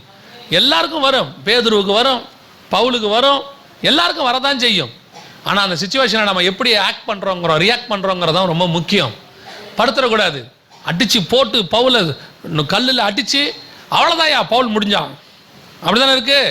அவன் செத்து விட்டான் என்று சொல்லி அவனை விட்டு விட்டு போய் விட்டார்கள். வசனம் சொல்லுது, பவுல் எழுந்து பட்டணத்துக்குள் போய் பிரசங்கம் பண்ணினான். இவன் செத்துட்டான்டா நினைச்சோம். நீங்க நினைச்சுக்குங்கடா நாங்க செத்துட்டோன்னு. நாங்கள் சாகவே மாட்டோம்டா, நாங்கள் எடுத்துக்கொள்ளப்படுகிற கூட்டம், நாங்கள் கிறிஸ்துவுக்கு ஊழியம் பண்ணுற கூட்டம். நீ என்ன வேணாலும் பேசிட்டு போ, என்ன வேணாலும் பேசிட்டு போ. ஏசபேல் மாதிரி யூடியூப்ல கொஞ்சம் பேர் பேசுவான், ஏசபேல் மாதிரி கூட இருக்கிறவங்க கொஞ்சம் பேர் பேசுவான், ஏசபேல் மாதிரி உன் ஏரியாவில் இருக்கிற கொஞ்சம் பேர் பேசுவான், ஏசபேல் மாதிரி உன் சொந்தக்காரன் கொஞ்சம் பேர் பேசுவான். அந்த குடும்பம் உருப்படாதுங்க. என் நண்பன் ஒருத்தர் 18 வயசில் இயேசுவை ஏற்றுக்கொண்டார். ஏற்றுக்கொண்ட அந்த 18வது வயசில் அவங்களுடைய தகப்பனார் இறந்து போனார். காலேஜுக்கு போகிறதுக்கு முன்னாடியே தகப்பன் இறந்துட்டார். அவர் இறந்துட்டு அவங்க இந்து மார்க்கத்திலேருந்து இயேசுவை ஏற்றுக்கொண்டவர் அவர். அப்போ இறந்த உடனே சொந்தக்காரங்களாம் அடக்காராதனை, அதாவது அவங்க முறைப்படி தான் பண்ணாங்க. இவர் மட்டும்தான் ஆண்டவர் ஏற்றுக்கிட்டார். அப்போ அடக்காராதனை முடிஞ்ச உடனே அவங்க சொன்னாங்க, அந்த சொந்தக்காரங்களில் ஒருத்தர் அந்த என் நண்பர்கிட்ட சொல்லிட்டு போனார், கஷ்டம்னு நாளைக்கு என் வீட்டு பக்கம் வந்துடாதேன்னு சொன்னார். அப்படியே சொல்லிட்டு போனார். ஏன்னு சொன்னால் இவர் கூட பிறந்தவங்க 2 பேர், அம்மா இருக்காங்க, அப்பா இறந்துட்டார், இவர் 12வது தான் படிக்கிறாரு, மிச்சம் 2 பேரும் சின்ன பிள்ளைங்க. ஸோ இப்போது அவங்க சொல்லிட்டு போனார், முகத்துக்கு நேரம் சொல்லிட்டு போனார், நாளைக்கு கஷ்டம் எதுவும் சொல்லி என் வீட்டு வாசப்படிக்கெலாம் வந்துடாதப்பா அப்படின்னு சொல்லிட்டு போயிட்டார். அந்த நண்பர் அவங்ககிட்ட அந்த வார்த்தையை அன்றைக்கி சொன்னார், சொந்தக்காரங்க இப்படி சொல்லிட்டு போகிறாங்கடா அப்படின்னு சொல்லி. ஆனால் உண்மை தெரியுமா, இவர் போய் அவங்க வாசலில் நிற்கவே இல்லை. ஆனால் இவர்கள் வாசலில் நிற்கும்படி அவர்களை கர்த்தர் கொண்டு வந்துட்டார். கர்த்தர் உயர்த்தி இன்னைக்கு எங்கேயோ கொண்டு போய் வச்சுட்டார் அவனை. அந்த தேவன் தான் இன்னும் ஜீவனோடு கூட இருக்கிறார். படுக்கிற நேரம் ஒன்று வரும், சிச்சுவேஷன் அப்படி போகும், சூழ்நிலை அப்படித்தான் வரும். உலகம் சொல்லும் அவன் படுத்துட்டான், அவ்வளோதான், இனி எழுந்திருக்க மாட்டான், இதுக்கு மேலே வாய்ப்பே இல்லை, சான்ஸே இல்லை, எவ்வளோ வேணாலும் சொல்லிட்டு போட்டோம். எனக்கு மட்டும் ஆண்டவர் ஒன்று சொல்லி கொடுத்துருக்கிறார். என்ன தெரியுமா? உலர்ந்த எலும்பை கூட உயிராய் நிறுத்துவதற்கு தேவனால் முடியும். உலர்ந்த எலும்புனா காஞ்சி போன எலும்பு, சுடுகாட்டில் காஞ்சி போய் 50 வருஷம் 20 வருஷம் 30 வருஷம் ஆகி அப்படியே ஓரமாக ஒரு எலும்பு இருக்குமா, அந்த எலும்பை திருப்பி உயிரடைய பண்ணி ஒரு சேனையாய் நிறுத்துவதற்கு தேவன் வல்லமை உள்ளவராய் இருக்கிறார். எசேக்கியேல் 37 அப்படிதான் சொல்லுது. அதை உலர்ந்த எலும்பையே உயிரடைய பண்ணுகிற அவரால் முடியுமானால் உயிரோடு இருக்கிற உன்னையும் என்னையுமா கர்த்தரால மாற்ற முடியாது? தேவனால் கூடாத காரியம் ஒன்றும் இல்லை. படுத்திருக்கிற நீங்க எழுந்துறீங்க, போதும் கர்த்தாவேன்லாம் சொல்லாதீங்க. அப்படி சிச்சுவேஷன் வரதான் செய்யும். நானும் சொன்னவன் தான். நான் சொல்றேன், இப்போ என்னை காப்பாத்தின தேவன் உங்களை காப்பாற்றுவார். என்னை இங்க கொண்டு வந்து நிறுத்தி இருக்கிற தேவன் இங்க கொண்டு வந்து நிறுத்துவார். இன்னைக்கும் எல்லாருமே ஜக்கனம் அப்படியா சொல்றாங்க. இன்னைக்கும் 100 பேர் திட்டிட்டு தான் இருக்கிறாங்க. இன்னைக்கும் 10 பேர் சர்ச்சில் ஏற்ற வேணாம்னு சொல்லிட்டு தான் இருக்கிறாங்க. அவங்க சொல்லட்டும், அது அவங்களுடைய இயல்பு. அவங்களுக்கு நம்மளை பிடிக்கல. உலகத்தில் எல்லாருக்கும் எல்லாரையும் பிடிக்காது இல்லையா? எல்லாருக்கும் எல்லாரையும் பிடிக்காது. கொஞ்சம் பேருக்கு கொஞ்சம் பேரை பிடிக்கும், இன்னும் கொஞ்சம் பேருக்கு வேற ஒருத்தரை பிடிக்கும். சிலருக்கு இவரை பிடிக்கிறதுனால நம்மளை பிடிக்காது, சிலருக்கு அவரை பிடிக்கிறதுனால இவரை பிடிக்காது. சொல்லிட்டு போட்டோம். நம்மளை எல்லாருக்கும் பிடிக்குதோ இல்லையோ, இயேசு கிறிஸ்துவுக்கு நம்மளை பிடிச்சிருக்கு. அவருக்கு நம்மளை நல்லா பிடிச்சிருக்கு. அவர் நம்ம கூட இருக்கிறாரு, பேசுறாரு, கிரியை செய்கிறாரு, வார்த்தையை கொடுக்கிறாரு, தேவைகளை சந்திக்கிறாரு. அதான் வசனம் சொல்லுது, அவர் தீயோருக்கே மழையை பெய்ய பண்றாரு, நமக்கு பெய்யாமலே இருக்க போறாரு. தேவன் செய்வார். யாருக்கு பிடிச்சா என்ன, பிடிக்காவிட்டால் என்ன? பிடிச்சவங்க வந்து பேசுறாங்களா, சோத்திரம் சொல்லிட்டு அனுப்பிடுங்க. பிடிக்காதவங்க திட்டுறாங்களா, சோத்திரம் சொல்லிட்டு அனுப்பிடுங்க. யாரையுமே கிட்ட நெருக்கி உட்கார வச்சுக்காதீங்க. இயேசு கிறிஸ்துவ மட்டும் பக்கத்தில் உட்கார வச்சுக்கோங்க. அவர் தான் எப்பொழுதும் உங்களை திட்டவே போறதில்லை. நான் சரி பண்ணும் போது கூட அவர் நம்மளை அன்பாக தான் சரி பண்ணுவார். அவர் தண்டிக்கும் போது கூட எப்படி தண்டிப்பாராம்? மட்டமாய் தண்டிப்பாராம். அவர் குணமாக்கும், காயப்படுத்தும் போது கூட எப்படி காயப்படுத்துவார் தெரியுமா? திருப்பி குணமாக்குற மாதிரி காயப்படுத்துவார். அதான் அவருடைய ஸ்பெஷாலிட்டி. மனுஷன் காயப்படுத்தணும்னு வச்சுங்க, நம்மளை திருப்பி குணமாக்காதபடிக்கு காயப்படுத்தணும்னு நினைப்பான். வாழ்நாளெல்லாம் அவன் தான் நினச்சின்னே இருக்கணும் அப்படிமா. ஆண்டவர் காயப்படுத்தும் எப்படி காயப்படுத்துவார் தெரியுமா? அந்த இடத்துல தான் காயம், அது சரியான உடனே அதை குணமாக்கிடுவார், அந்த காயம் மறைஞ்சு போயிடும். எனக்கு ரொம்ப பிடிச்ச ஒரு விஷயம் என்னென்னா, ஆண்டவர்கிட்ட பேதுரு காட்டி கொடுத்துருவார். ஒரு தடவைக்கு 3 தடவை காட்டி கொடுத்துருவார். நீங்கள் அதுக்கப்புறம் பாருங்கள், ஒரே ஒரு இடத்துலாவது பேதுரு உயிரோடு இருக்கிற வரைக்கும், ஆண்டவர் பரமேறி போகிற வரைக்கும்னு வச்சுக்கோங்க, இல்லை அதுக்கப்புறமா பேதுருக்கிட்ட ஆண்டவர் பேசுகிறார். பேதுரு உயிரோடு இருக்கிற வரைக்கும் ஒரு இடத்துலாவது இயேசு பேதுருவை பார்த்து, ஏன் இப்படி செஞ்ச பேதுருன்னு கேட்டாரா? ஏன்பா என்னை காட்டி கொடுத்தன்னு கேட்டாரா? எந்த இடத்துலாவது நீ இப்படி செய்யலாமான்னு சொன்னாரா? இல்லை மறைமுகமாவது நான் உங்களெல்லாம் ரொம்ப நம்பினேன், ஆனால் உங்களில் ஒரு சிலர் என்னை ரொம்ப ஏமாற்றிட்டீங்க அப்படி சொன்னாரா? நேரடியாகவும் சொல்லலை, மறைமுகம். அவரை பொறுத்த வரைக்கும் நீ எனக்கு செஞ்சதை நான் மன்னிச்சிட்டேன், இதுக்கப்புறம் நீ கரெக்டாக இருக்கியா, இதுக்கப்புறம் நீ என்னை நேசிக்கிறாயா, என்னிடத்தில் அன்பாக இருக்கிறாயா, அவ்வளோதான். இதுதான் நம்ம தேவனுடைய அன்பு. நம்மளை குற்றப்படுத்தவோ காயப்படுத்தவோ தேவன் ஒரு நாளும் விரும்பவே மாட்டார். நம்முடைய ஆண்டவன் நம்மளை நேசிக்கிறதான ஒரு தேவன். நீங்கள் பேசுகிற ஏசபேலை விட்டுருங்க. பேசுகிற ஏசபேல் பேசிக்கிட்டே தான் இருக்கும், சுருக்குன்னு பேசும், குத்துறா மாதிரி பேசும். அந்த ஏசபேல் வெளியும் இருக்கும் உள்ளேயும் இருக்கும். அது மாமியார் ரூபத்துலேயும் இருக்கும், மருமக ரூபத்துலேயும் இருக்கும், எல்லாருக்கும் மனைவி ரூபத்தில் கூட இருக்கும். பேசும்போது நீங்கள் பேசிக்கிட்டே இருக்கணும்னு விட்டுருணும். பேச தானே போகிற, பேசிக்கோ. ஒரு நாள் உன் கண்களுக்கு முன்பாகவே கர்த்தர் என்னை உயர்த்துவார், உன் கண்களுக்கு முன்பாகவே கர்த்தர் என்னை தூக்கி நிறுத்துவார். அன்னைக்கு பேசுகிற ஏசபேல் இல்லாமல் போகும், ஆனால் பேசப்பட்ட எலியா ஜீவனோடு கூட நிற்பார். அல்லேலூயா. தைரியமாக இருங்க. படுத்திருக்கிற நீங்கள் நானும் எழுந்திருச்சு போக வேண்டிய காலம் வந்துருச்சு. அல்லேலூயா. இப்போ மூணாவது, அடுத்து வாசிங்க எலியாவுடைய நிலைமை என்ன? 1 ராஜாக்களின் புஸ்தகம் 19ஆம் அதிகாரம் 8வது வசனம் வாசிங்க.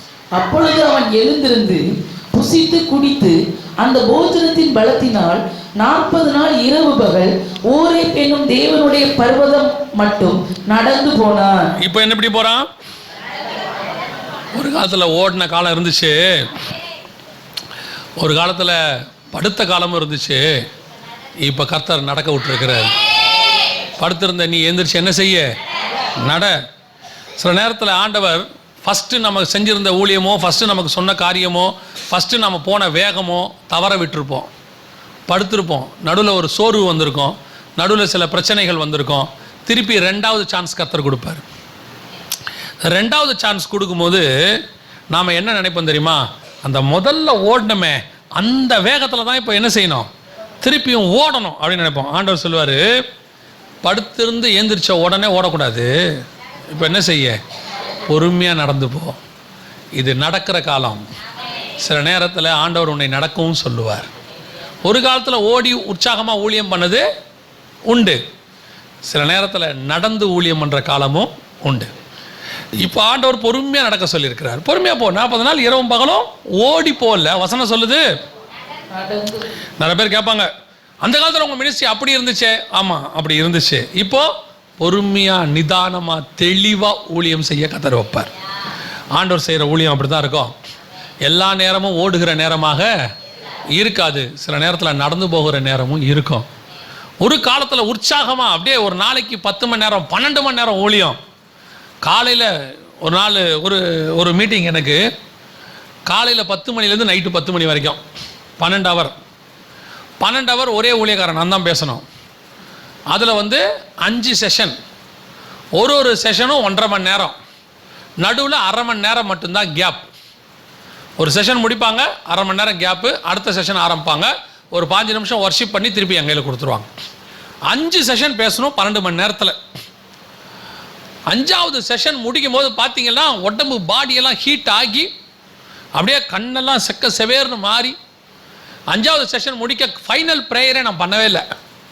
அந்த பாஸ்டர் ப்ரேயர் பண்ணுங்கன்ட்டு போய் அவருடைய ஆஃபீஸ் ரூமில் அவருடைய சோஃபா ஒன்று இருந்துச்சு, அதில் படுத்தவன் 1 மணி நேரம் எழுந்திரிக்கவே இல்லை. என்ன காரணம்னா, அன்னைக்கு ஒரு வேகம், ஓடுற வேகம், ஊழியத்துக்கு வந்த புதுசு, அப்படியே ஓடின காலம். அதை செய்யணும் இதை செய்யணும், டிக்கெட் புக் பண்ணி கொடுக்க மாட்டாங்க. ஒன்றே ஒன்று தான் சொல்லுவாங்க, பாஸ்டர் பிரதர் இந்த இடத்துக்கு கரெக்டாக வந்துருங்கம்பாங்க. எங்கே இருக்கோம்? கோயம்புத்தூரில் இருக்கோம், ஊட்டியில் இருக்கோம், கோத்தகிரியில் இருக்கோம் சொல்லிடுவாங்க. காலங்கத்தில் 4 மணிக்கு ஏந்திரிச்சு 6:15 ட்ரெயினை பிடிச்சி, அப்போ ஒரு இன்டர்சிட்டி உண்டு, ஓடி 2 மணிக்கு போய் அங்கே இறங்கி அங்கேருந்து ஒரு பஸ்ஸை பிடிச்சி இன்னொரு இடத்துக்கு போகணும். அங்கே தான் ஊட்டிக்கு பஸ்ஸு கிடைக்கும். பிடிச்சி ஏறி நைட்டு போய் சேருவேன். சேர்ந்தா மறுநாள் காலையில் மீட்டிங். டிக்கெட்லாம் புக் பண்ணி தரமாட்டாங்க. போனால் ஹோட்டல்லையோ நல்ல தங்க வைக்கிற இடம்லாம் தரமாட்டாங்க. இருக்கிற இடத்த அப்படி கொடுப்பாங்க.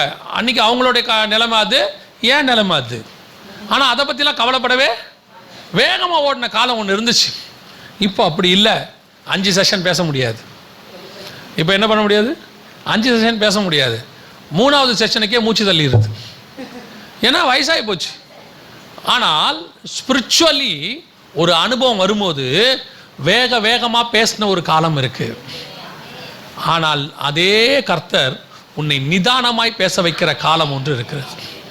ஆரம்பிக்கும் போது ஒரு அந்த சாட்சியை நான் எனக்கு சந்தோஷமாக இருந்துச்சு. ஒரு சாட்சி 10 வருஷத்துக்கு முன்னாடி உத்தமபாளையத்துக்கு ஒரு ஊழியத்துக்கு போயிருந்தேன்.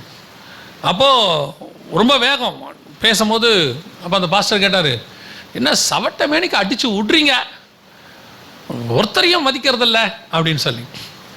தெரில பாஸ்டர், தானாக வருது அப்படின்னு சிரிச்சிட்டே போயிட்டார்.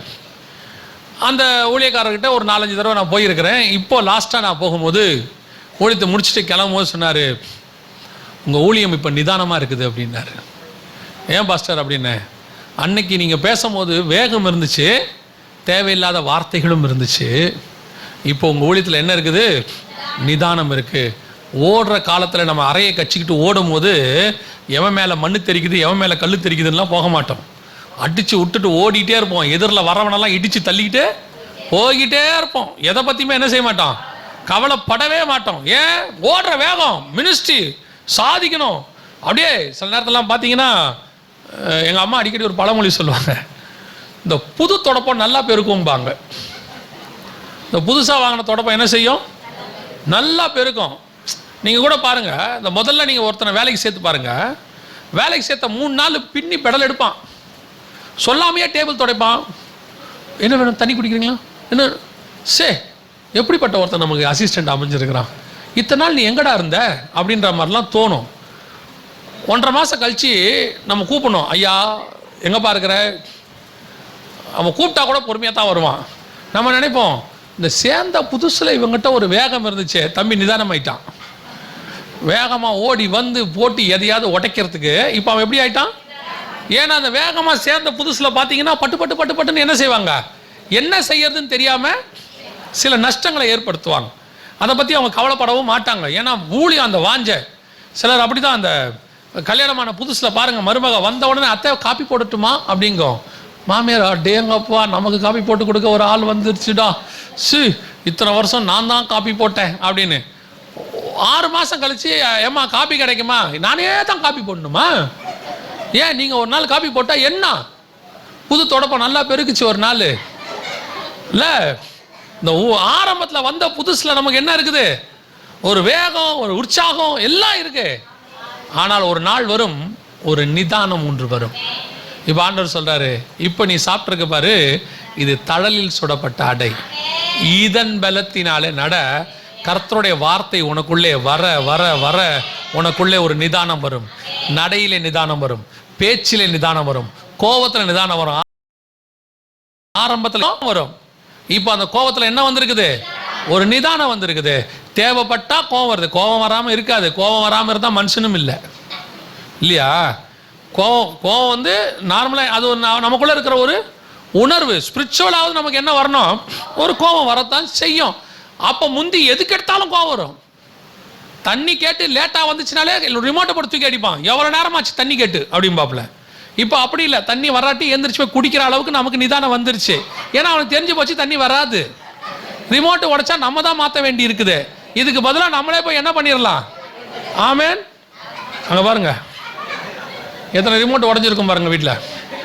எதுக்கு சொல்கிறேன், ஒரு ஆவிக்குரிய வாழ்க்கையில் வளர வளர வளர எனக்குள்ள என்ன வருது, நிதானமாய் வருது. சில நேரத்தில் பாருங்க, பையன் கூப்பிட்டோன்னா ஓடி வருவான். நம்ம என்ன சொல்லுவோம், எதுக்கடா இப்படி பறக்க ஓடி வர, பொறுமையா வா. அந்த நிதானம் அவசியம். ஊழியத்தின் பாதையில் சில காலகட்டத்தில் நமக்கு என்ன வரும், ஒரு மெச்சூரிட்டி, ஒரு நிதானம் உண்டு நமக்குள்ளே வருது. பேசுறதுல இருந்தாலும், வசனம் கொடுக்கறதுல இருந்தாலும், ஒரு கவுன்சிலிங் கொடுக்கறதுலையா இருந்தாலும். சில நேரத்திலலாம் ஆரம்பத்தில் இந்த சில ஆட்கள் செய்கிறத கேட்கும்போது செம டென்ஷன் ஆகும். ஒரிசாவுக்கு 2008 ஊழியத்துக்கு போயிருந்தோம். ஊழியத்துக்கு வந்த புதுசு 4 வருஷம் ஆயிருந்துச்சு. இப்போ தான் போயிருந்தோம். போனால் கிட்டத்தட்ட 200 கிலோமீட்டருக்கு என்ன பண்ணியிருந்தாங்க, சர்ச்செல்லாம் இடித்து ஊழியக்காரங்களை வெட்டி போட்டிருந்தாங்க.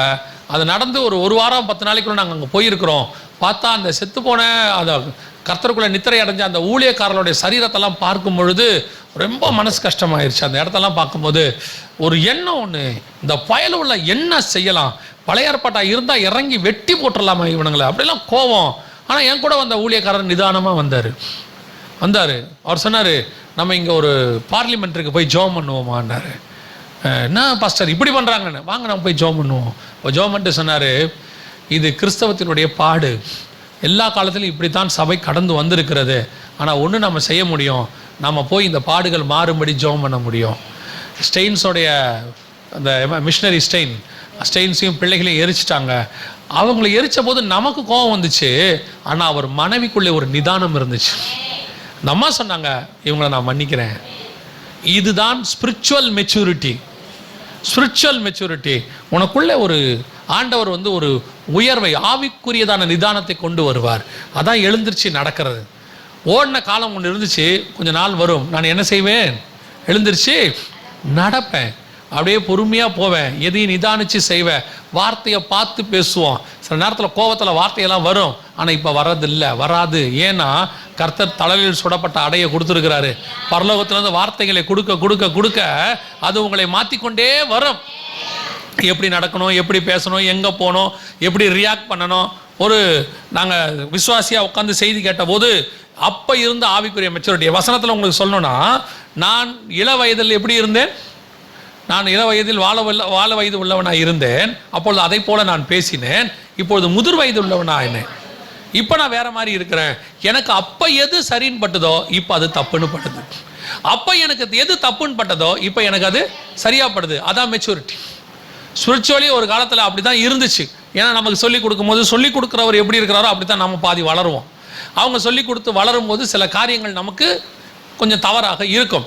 அதையெல்லாம் சரி பண்ணி ஆவியானவர் ஒரு நாளில் நிதானமாய், சில ஊழியக்காரங்க பேசுகிறதெல்லாம் பார்த்தீங்கன்னா அவங்க வார்த்தையெல்லாம் அவ்வளோ அழகாக, அவ்வளோ நிதானமாக, நீங்கள் தாமஸ் ராஜ் ஐயா பேசுகிற வார்த்தையை கவனிச்சு பாருங்க. அவர் வாயிலிருந்து வார்த்தை அவ்வளவு நிதானமாக வரும். தாமஸ் ராஜ் ஐயா பேசுகிறத விட சாம் சுந்தர் ஐயா பேசுகிறத கேட்டு பாருங்க, அவர் வாயிலிருந்து வார்த்தை இன்னும் நிதானமாக வரும். அவர் வார்த்தை யூஸ் பண்ணுற ஸ்டைலே வித்தியாசமாக இருக்கும். இந்த வார்த்தை தான் இருக்கும், அந்த வார்த்தை காயப்படுத்தாமல் இருக்கும். டிஜே சங்கல் பேசுகிறத பாருங்கள், யாருடைய இருதயத்தையும் காயப்படுத்தாமல் இருக்கும். சத்தியம் போகும். சில நேரத்தில் நம்ம பேசும்போது கொஞ்சம் காயப்படுத்தும், ஏன்னா வயசு அப்படி, அந்த ஆவிக்குரிய ஸ்டாண்டர்ட். ஒரு நாள் வரும், நம்முடைய நிதானம் என்ன செய்யும், வளர்ச்சி அடையும். இதே காரியத்தை தான் சொல்லுவோம், சத்தியம் மாற போகிறதே இல்லை. ஆனால் அந்த சத்தியம் எப்படி இருக்கும், நிதானமாக இருக்கும். அதனால தான் வசனம் சொல்லுது, சாந்த குணத்தோடு கடிந்து கொள்ளுங்கள். நம்ம கடிந்து கொள்கிற ஒரு காலம் இருந்துச்சு, கடிஞ்சு கொண்டோம். எப்படி கொண்டோம்? சில நேரத்தில் இந்த பிள்ளைகளை அப்பா அடிப்பார் பாருங்க, சில அப்பா கண்ணு முன்னு தெரியாமல் அடிச்சு விடுவாப்புல. கண்ணு முன்னு தெரியாமல் அடிச்சு பையனுக்கு கை காலெல்லாம் வீங்கிடும். ஒரு காலகட்டத்தில் அப்பாவுக்கு என்ன வந்துடும், நிதானம் வந்துடும். அடிக்கவே மாட்டாப்புல, ஆனால் மிரட்டுறதுலேயே அவனை சரி பண்ணிடுவாப்புல. அந்த நிதானம் வரும். அது ஆவிக்குரிய வாழ்க்கையிலும் வரும். அடுத்தபடியாக கடைசியாக நான் சொல்லி முடிக்கிறேன், வாசிங்க 1 ராஜாக்களின் புஸ்தகம் 19ஆம் அதிகாரம் 13வது வசனத்தை வாசி. அதை எலியா கேட்டபோது தன் சால்வையினால் தன் முகத்தை மூடிக்கொண்டு வெளியே வந்து கெபியின் வாசலில் நின்றான். அப்பொழுது இதோ எலியாவே, இங்கே உனக்கு என்ன காரியம் என்கிற சத்தம் அவனுக்கு உண்டாயிற்று. இப்ப நடந்துட்டு இருந்த எலியா எங்க என்ன பண்றாரு? அந்த வசனம் என்ன சொல்லுது?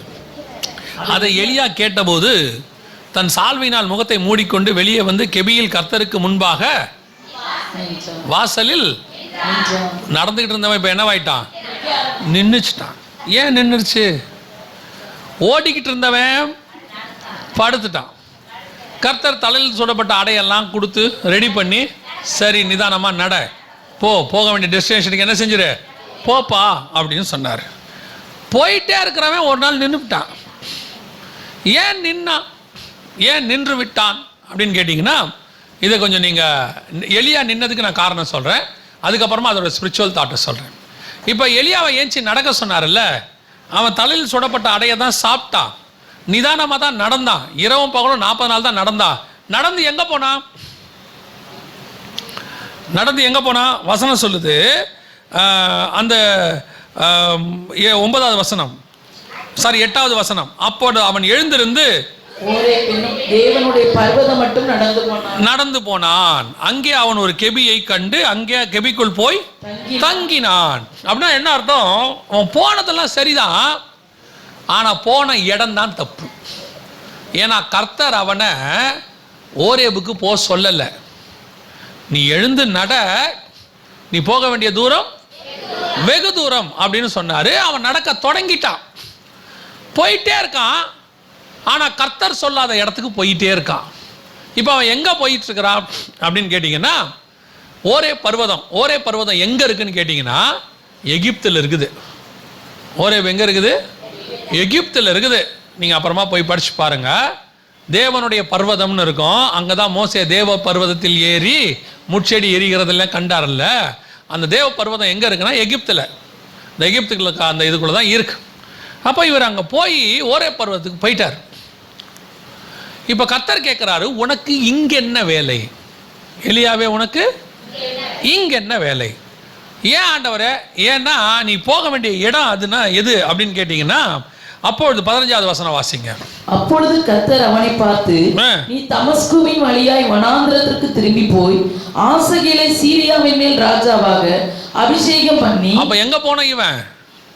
தமஸ்குவின் வழியாய் வனாந்திரத்திற்கு அவன் போக வேண்டியது மேல சீரியாவுக்கு போனோம். போனது கீழே எகிப்துக்கு போயிட்டான். நடந்தது உண்மைதான். நிதானமா தான் ஊழியம் பண்ணாரு. ஆனா பண்ண ஊழியம் ராங் டைரக்ஷன். சரியான பாதை இல்லை, ராங் டைரக்ஷன். பொறுமையா தான் மினிஸ்ட்ரி பண்றோம். ஆனா கர்த்தர் சித்தப்படி பண்றோமாங்கிறதா முக்கியம். சில நேரத்தில் ஊழியம் பண்ணுவோம், பொறுமையா பண்ணுவோம், ஆவிக்குரிய குணமெல்லாம் வந்துடும். ஆனா கர்த்தர் சித்தப்படி வந்துச்சாங்கிறது தான் கேள்வி. இப்போ இவன் என்ன பண்ணிட்டான்? அப்படியே நான் இப்போ ஆண்டவரே நான் முந்தி மாதிரி ஓடலப்பா, ஏசபேலுக்கு பயப்படலைப்பா, தலை தெறிக்கெல்லாம் ஓடலை, இப்போ எனக்கு எந்த பயமும் இல்லை, நான் எங்கே போயிடுறேன்? ஓரேபுக்கு போயிடுறேன். ஏன்பா ஓரேபுக்கு போயிடுறேன்? ஏன் நீ கெபில போய் அவர் தங்கினாரு அப்படின்னு கேட்டிங்கன்னா, அதுக்கு முந்தின அதிகாரத்தில் ஒபதியா அவர்கிட்ட சொன்னார், எலியாவே, ஆண்டவனே, நான் கெபிக்கு 50 பேராய் தங்க வச்சிருக்கிறேன், அவங்களாம் பத்திரமா தீர்க்கதரிசிகள் எங்கே இருக்கிறாங்க? கெபில இருக்கிறாங்க. இன்னொன்னு இப்போ இவரை ஆண்டவர் நிதானமாக நடக்க சொன்னார் பாருங்க. 2வது பார்ட், ஊழியத்தினுடைய 2வது பார்ட். ஒரு நாள் ஓடாச்சு, பிரச்சனை வந்துச்சு. பிரச்சனைக்கு அப்புறம் கர்த்தர் தூக்கி எடுத்துட்டார். தூக்கி எடுத்த பிறகு இப்போ என்ன போகுது? இப்போ ஊழியம் நிதானமாக போகுது. ஆனால் ஆவிக்குரிய வாழ்க்கை நிதானமாக போகுது. போகும்போது இப்போ என்ன தோணுது தெரியுமா? மைண்டில் தோணுது. என்ன தோணுது? நமக்கு ஒரு செக்யூரிட்டி இருந்தால் நல்லா இருக்குமே. நம்ம ஏன் திருப்பி திருப்பி இந்த ஏசபேலுக்கு பயந்து இஸ்ரவேலுக்குள்ளேயே ஓடிக்கிட்டு இருக்கணும்? இப்போ நம்ம நிதானம் ஆயிட்டோம். ஆண்டவர் அடைய கொடுத்து நம்மளுக்கு பலப்படுத்திட்டாரு. ஆனால் பேசாமல் எகிப்துக்கு போயிட்டோம்னா, அங்கே ஒரு கெபில உட்காந்துட்டோம்னா, ஏற்கனவே ஒரு 100 தீர்க்கதரிசிகள் அங்கே பத்திரமா இருக்கிறாங்க. நம்மளும் என்ன செய்வோம்? அங்கே போய் பத்திரமா இருப்போம். கர்த்தர் கேட்குறாரு, நான் உனக்கு தடலில் சுடப்பட்ட அடைய கொடுத்து தண்ணியை கொடுத்து நடக்க வச்சது நீ சேஃப்டியான இடத்துக்கு போறதுக்கு இல்ல, நான் சொல்ற இடத்துக்கு போறதுக்கு. இன்னைக்கு நிறைய ஊழியம் செகண்ட் பார்ட்ல பிரச்சனையாகி போச்சு. நிறைய ஆவிக்குரிய வாழ்க்கை ஆரம்பத்தில் கஷ்டப்படும் போது, உபத்திரவப்படும் போது கர்த்தரிடத்தில் உண்மையாக இருந்தது உண்மை. அன்னைக்கு ஒரு உற்சாகம் இருந்துச்சு, அன்னைக்கு ஒரு ஆவிக்குரிய வேகம் ஒரு இருந்துச்சு. நிறைய பேர் பாருங்க, சபைக்கு வந்த புதுசுல, பரிசுத்த ஆவியை பெற்றுக்கொண்ட புதுசுல உற்சாகம், அப்படி கரெக்ட் டயத்துக்கு சர்ச்சுக்கு வருவாங்க, கரெக்ட் டயத்துக்கு நிற்பாங்க. அன்னைக்கு அவங்களுக்கு சைக்கிள் கூட இருந்திருக்காது, பிடிச்சி வண்டி கிண்டியை பிடிச்சி ஓடி வருவாங்க. ஐயோ ஆராதனை ஆரம்பிச்சிடும். அதுக்கப்புறம் ஒரு சோதனை, அதுக்கப்புறம் ஒரு ஆசீர்வாதம், கர்த்தர் எல்லாம் கொடுத்து 2 வீலர் பைக்கோ காரோ கொடுத்துருவாங்க. கம்பல்சரி 1/2 மணி நேரம் லேட்டாக தான் வருவாங்க. கேட்டு பாருங்க என்னாச்சு? ரொம்ப பிஸி, ரொம்ப டிராஃபிக், கிளம்பும் போதே லேட்டாக கிளம்புறாங்க. அப்போ எப்படி சீக்கிரம் கிளம்ப முடிஞ்சிச்சு? வண்டி இல்லாத போது எப்படி உற்சாகமாக இருக்க முடிஞ்சிச்சு? அன்னைக்கு எப்படி கர்த்தரை அதிகமாக நேசிக்க முடிஞ்சிச்சு? அன்னைக்கு சர்ச்சில் இருக்கிற ஒரு மீட்டிங்கையும் மிஸ் பண்ண மாட்டாங்க.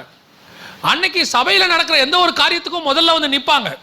இப்போ ஆவிக்குரிய வாழ்க்கையில் வளர்ந்தாச்சு, 10 வருஷம் ஆயிடுச்சு, 15 வருஷம் ஆயிடுச்சு. இப்போ எப்படி ஆயிடுவாங்க தெரியுமா? மீட்டிங் வருஷம் நடக்குது இல்லை, பாஸ்ட் வைக்கிறாரு, இந்த வாட்டி 3 நாளும் போக முடியாது, கடைசி நாள் போவோம். ஏன்? நாங்கள் நிதானமாக நடக்க தொடங்கிட்டோம். இப்போ நாங்கள் என்னவாயிட்டோம்? நிதானமாக நடக்க தொடங்கிட்டோம். 10 வருஷம் விசுவாசி.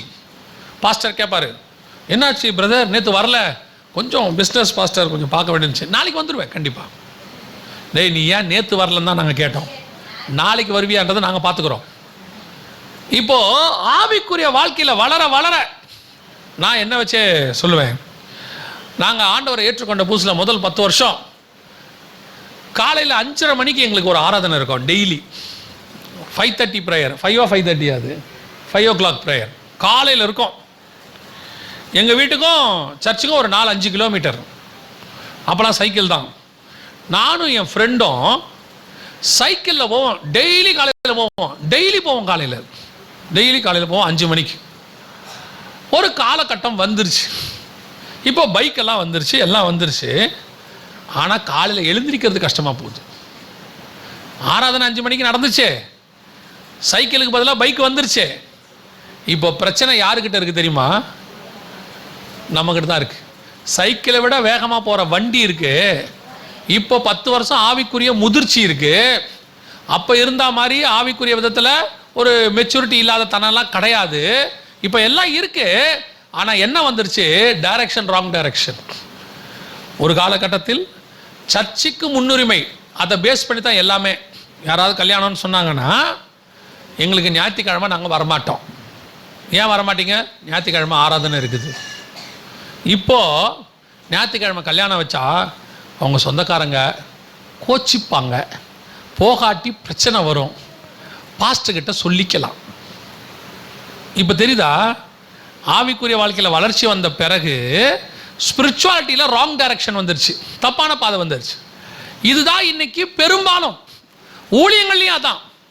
அன்னைக்கு பணம் இல்லாத போது, ஊழியத்தின் பாதையில் பணம் இல்லாத போது ஆண்டவர் கொடுக்குற காசை கேட்டு கேட்டு செலவு பண்ணுவோம். இது பண்ணலாமா, இப்படி பண்ணலாமா.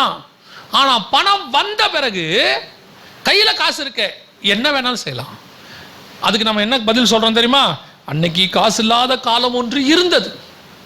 இன்னைக்கு ஆண்டவர் காசு கொடுத்துருக்கிறாரு, இஷ்டப்படி செலவு செய்ய. ஒரு நாளும் கர்த்தர் நம்ம இஷ்டப்படி செலவு செய்ய காசு கொடுக்கறதே இல்லை. அப்படி இஷ்டப்படி செய்யறேன்னு சொன்னா கடைசியா ஒரு வார்த்தை சொல்லி முடிப்பாரு, உன் இஷ்டப்படி செய்ய, முடிவிலே நியாய தீர்ப்பில் கொண்டு வந்து நிறுத்துவேன் பாரு. தாவீதுக்கு என்ன ஒரு பெரிய பிளஸ் பாயிண்ட். அவன் ஆடு மேய்க்கும் போது எப்படி தாவீது தேவனோடு கூட இருந்தானோ, ராஜாவான போதும் அப்படியே தேவனோடு கூட இருந்தான். ஆண்டவரே இந்த யுத்தத்துக்கு போலாமா, ஆண்டவரே இந்த யுத்தத்துக்கு நாங்கள் எந்த வழியா போனோம், இந்த யுத்தத்துக்கு போனால் என்ன நடக்கும், கேட்டு கேட்டு செய்வான், கேட்டு கேட்டு செய்வான். இதுதான் ரொம்ப முக்கியம். இப்படி போகலை, ராங் டைரக்ஷனில் போயிட்டீங்கன்னா நீங்கள் நடந்துக்கிட்டே இருக்க வேண்டியவங்க நடக்கிறதுக்கு பதிலாக ஒரு இடத்துல நின்றுடுவீங்க. நிறைய பேருடைய ஊழியம் இந்த இடத்துல நின்றுச்சு. அதுக்கப்புறம் வளர்ச்சி இருக்காது, அதுக்கப்புறம் எக்ஸ்பேன்ஷன் இருக்காது, அப்படியே இருக்கும். நான் சொல்கிறது ஆவிக்குரிய வளர்ச்சி. நிறைய பேர் என்ன நினைக்கிறாங்கன்னா, ஓ சர்ச்சு அதுக்கப்புறம் 100 ஆச்சு, 200 ஆச்சு, 400 ஆச்சு, 800 ஆச்சு, 8000 ஆயிடுச்சு. இந்த எண்ணிக்கையை விட்டுருங்க. ஒரு ஆவிக்குரிய வளர்ச்சி, ஒரு வெளிப்பாடு, கர்த்தரோடு கூட நடக்கிறதான நடை, கர்த்தர் உங்க கூட பேசின காரியம், கொடுத்த வெளிப்பாடுகள் இப்போ எப்படி இருக்குது? 10 வருஷத்துக்கு முன்னாடி கர்த்தர் புது புது காரியங்களா உன்னோட கூட என்ன பண்ணிட்டு இருந்தாரு? பேசிக்கிட்டே இருந்தாரு. இப்போ பழைய டைரியை தட்டி தட்டி மெசேஜ் கொடுத்துக்கிட்டே இருக்கிறோம். ஏன்? இந்த 10 வருஷம் கர்த்தர் என்ன செய்யல, பேசல. ஆனா சர்ச்சில் என்ன வருது? கூட்டம் வருது, கூட்டம் வந்துகிட்டே இருக்குது. ஆனா இங்கிருந்து புது ஊத்து வரல.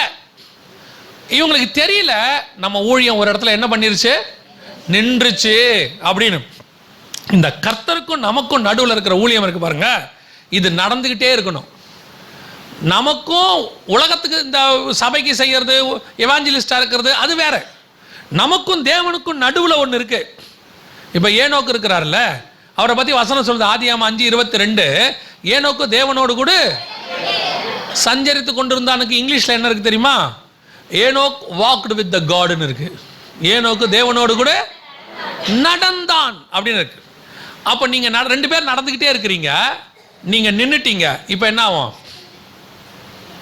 நீங்க நின்னுட்டீங்க, என்ன ஆகும்? கர்த்தரும் நிக்க மாட்டாரு, அவர் என்ன பண்ணுவாரு? போய்கிட்டே இருப்பாரு. இப்போ நீங்க நடக்காவிட்டாலும் நீங்க என்ன சொல்றீங்க? நான் பின்மாற்றம் அடையல, நான் பின்வாங்கி போகல, நான் அதே இடத்துல தான் நிக்கிறேன். ஆனா கர்த்தரோட பார்க்கும் போது நீ பின்னாடி போயிட்டேன்னு அர்த்தம். அப்படின்னா என்னங்க பண்ணணும்? நீங்க கடைசி வரைக்கும் கூட நடந்துகிட்டே இருக்கணும். நிக்கிற இடம் வரவே உன் ஆவிக்குரிய ஊத்து வந்துகிட்டே இருக்கணும். இப்போ யோசிச்சு பாருங்க, நம்ம ஊர்ல ஒரு கிணறு இருந்திருக்கும், 4 தலைமுறையா இருந்த கிணறுங்க இப்போ வத்தி போச்சு. 5 தலைமுறையா ஓடிக்கிட்டு இருந்த ஆறுங்க இப்போ வத்தி போச்சு. 100-200 வருஷமா ஓடிக்கிட்டு இருந்த நதி இப்போ வத்தி போச்சு. ஏன்?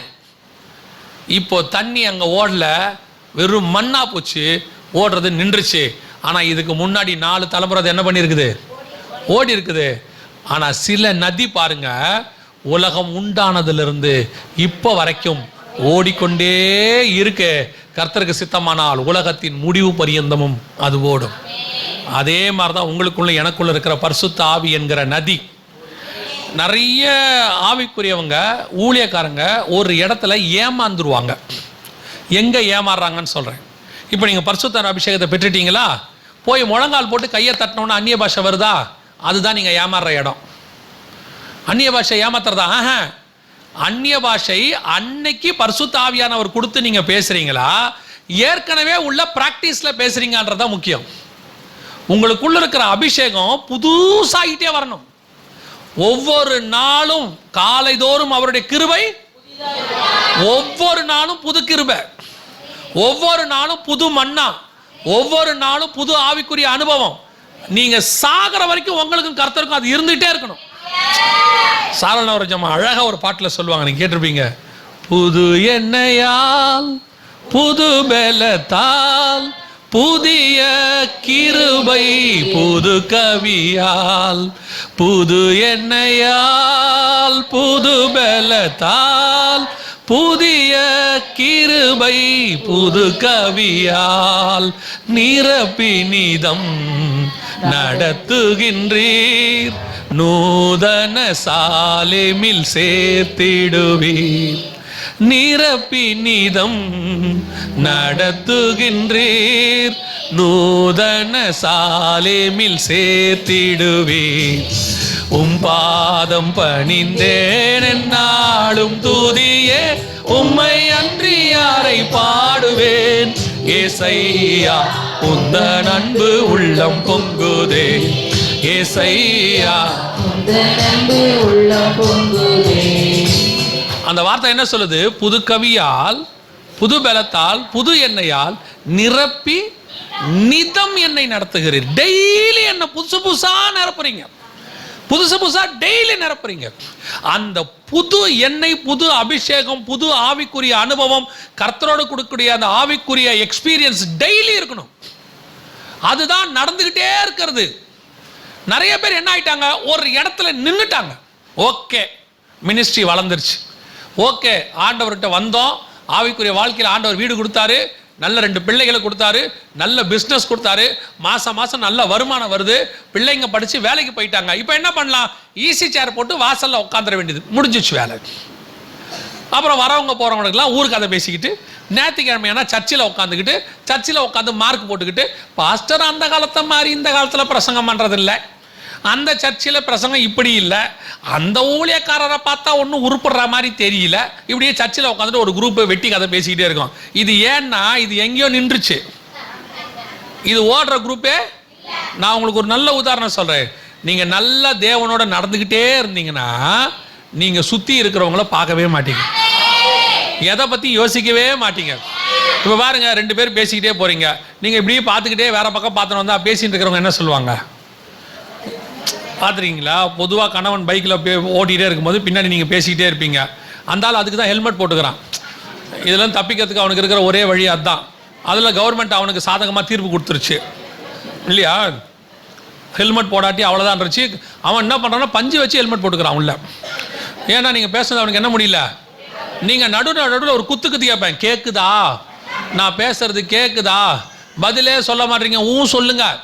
எவ்வளோ கோவம் வருது உங்களுக்கு. நம்ம பேசின்னு போகிறோம், அந்த ஆளும் கூட சொல்ல மாட்டேங்கிறேன். ஏன்னா நீங்கள் உங்களுக்கு தேவையானது மட்டும்தான். நீங்கள் ஒன்றும் பெருசாக எதிர்பார்க்கல. உங்களை மாதிரி அவ்வளோ தூரம் வந்து எதிர்பார்க்காத ஆட்கள் உலகத்துலேயே யாரும் இல்லை. நீங்கள் எதிர்பார்க்குற ஒன்று நீங்கள் எப்போ பேசணும் அந்த ஆள் என்ன சொல்லணும், சரி, அது போதும். அந்த ஆளுகளுக்கு அது புரிய மாட்டேங்குது. அவங்க நம்மகிட்ட என்ன பெருசாக எதிர்பார்த்தாங்க? 3 மணி நேரம் பேசினாலும் சொல்லிகிட்டே இருந்தால் ஓகே. நைட்டு 10 மணிக்கு போய் உட்காந்த உடனே படுக்கையில் உங்களுக்கு ஒன்று தெரியுமா, காலைல 3 மணி வரைக்கும் ஊனாலும் சொல்லிட்டா அதோட குடும்பத்தில் என்ன வராது, நடுவில் தூங்கி போடுறான் அந்த ஆளு. அதில் தான் பிரச்சனையே வருது. அந்த ஆளை கூப்பிட்டு கேட்டால் என்ன சொல்றாரு, 30 வருஷமா எப்படி ஊங்கொன்றது, ஆனால் இன்னொருத்தர் என்கிட்ட சொன்னார், எனக்கு இப்போ பழக்கமாகி போச்சு, என் மனைவி இல்லாட்டி கூட நான் வீட்டில் ஊங்கொட்டிகிட்டே தான் உட்காந்துருக்கேன். எதுக்கு சொல்கிறேன், நம்ம போகும்போது கூட பேசுறதுக்கு ஒருத்தர் இல்லாட்டி கோவம் வருது இல்லை? தேவன் பேசிக்கிட்டே வரும்போது நம்ம வேற எங்கேயாவது போய் நின்னா அவருக்கு எவ்வளோ கோவம் வரும்? கர்த்தர் டெய்லி அவரோடு கூட நடக்க வேண்டும் என்று விரும்புகிறார். நிற்கிற அனுபவம் இருக்கவே கூடாது. நான் நடந்துகிட்டே இருப்பேன் கர்த்தரோட கூட. ஏங்க இந்த வழியாக ஒன்று அதெல்லாம் நான் பார்க்கலிங்க. சிலர் பார்த்துருக்கீங்களா, அந்த ஃபோன் பார்த்துக்கிட்டே வரும்போது நீங்கள் கணவர்கிட்ட சொல்லிட்டு போவீங்க சில நேரத்தில், எப்போ அந்த 3 விசில் வந்தோன்னா அடுப்பை ஆஃப் பண்ணுங்கன்ட்டு அப்படி மேலே துணி காய வைக்க போயிருப்பீங்க. அதனால ஃபோனை பார்த்துக்கிட்டே திருப்பி வந்து எத்தனை விசிலா தொலாயமாக விவரம் புரியாமல் 10 விசிலும்மா, அது 3 தான் வந்திருக்கணும் நியாயமாக. சில ஆட்களுக்கு விவரம் முடியாமல் 10 போய் பார்த்தா குக்கரில் வழிச்சு கிடக்கும் இல்லையா? அடிக்க முடியாது, திட்டத்தான் முடியும் நம்மளால். அதனால் நீங்கள் என்ன பண்ணுவீங்க, சொல்லிட்டு தானே போனேன், அப்படி என்ன அந்த ஃபோனை பார்த்து தொலைகிறீங்க கேட்பீங்கல்ல? அதே தான் ஆண்டவர் சொல்கிறாரு.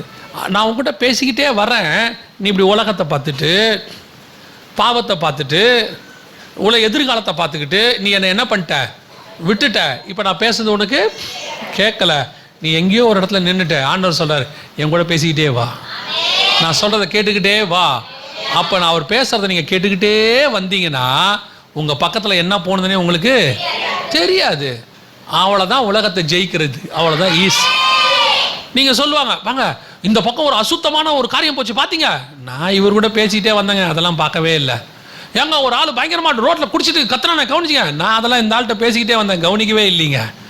எதிரில் ஒரு பெரிய ஆக்சிடென்ட் பார்த்தீங்களா, இல்லைங்க இவர்கிட்ட அப்படியா நான் பேசிக்கிட்டே வந்தேன்.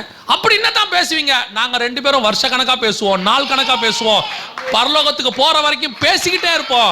எங்களை சுற்றி என்ன நடக்குதுன்னு எங்களுக்கு தெரியவே தெரியாது. அவ்வளோதான். இதுதான் உலகத்தை ஜெயிக்கிறதுக்கான ஒரே வழி. நான் எனக்கு ஆண்டவர் சொல்லி கொடுத்தது.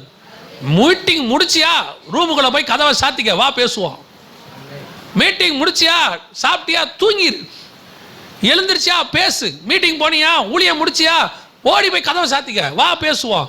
இவனுக்கு கூட உக்காந்த நீ நின்றுவ. என் கூட நடந்துகிட்டே இருக்கணுமா, இவனுங்களை பார்க்காத.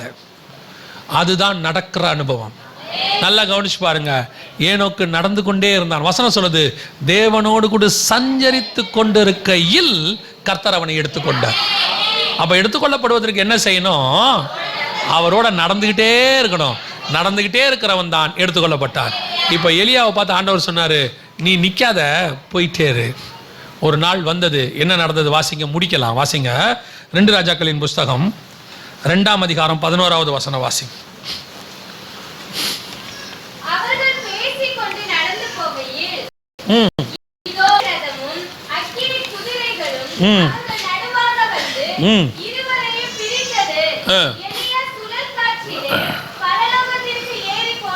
எப்போ சுழல் காற்றுல பரலோகத்துக்கு ஏறி போனா?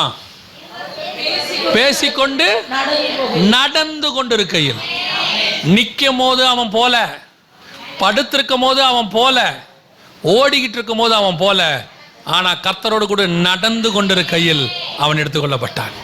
எலியா எலிசாவோடு நடந்து கொண்டிருக்கையில் ஒரு சுழல் காற்று பிரித்தது, அவன் எடுத்துக்கொள்ளப்பட்டான். இப்போ வாசிச்சு பாருங்க 5ஆம் அதிகாரம் ஆதியாகமத்தின் புஸ்தகம், 5ஆம் அதிகாரம் ஆதியாகமத்தின் புஸ்தகம் 24வது வசனம்.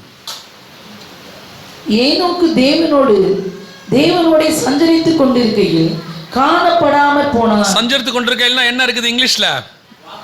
Walk with the God. நடந்து கொண்டிருக்கையில். அப்படி படிச்சு பாருங்க. ஒரு உதாரணத்துக்கு சொல்றேன், அப்படி படிச்சு பாருங்க. ஏனோக்கு தேவனோடு கூட நடந்து கொண்டிருக்கையில் காணப்படாமல் போனான், தேவன் அவனை எடுத்துக்கொண்டார். அவ்வளவுதான். எலியா எலிசாவோடு கூட நடந்து கொண்டிருக்கையில் சுழல் காற்று பிரித்தது, காணப்படாமல் போனான்.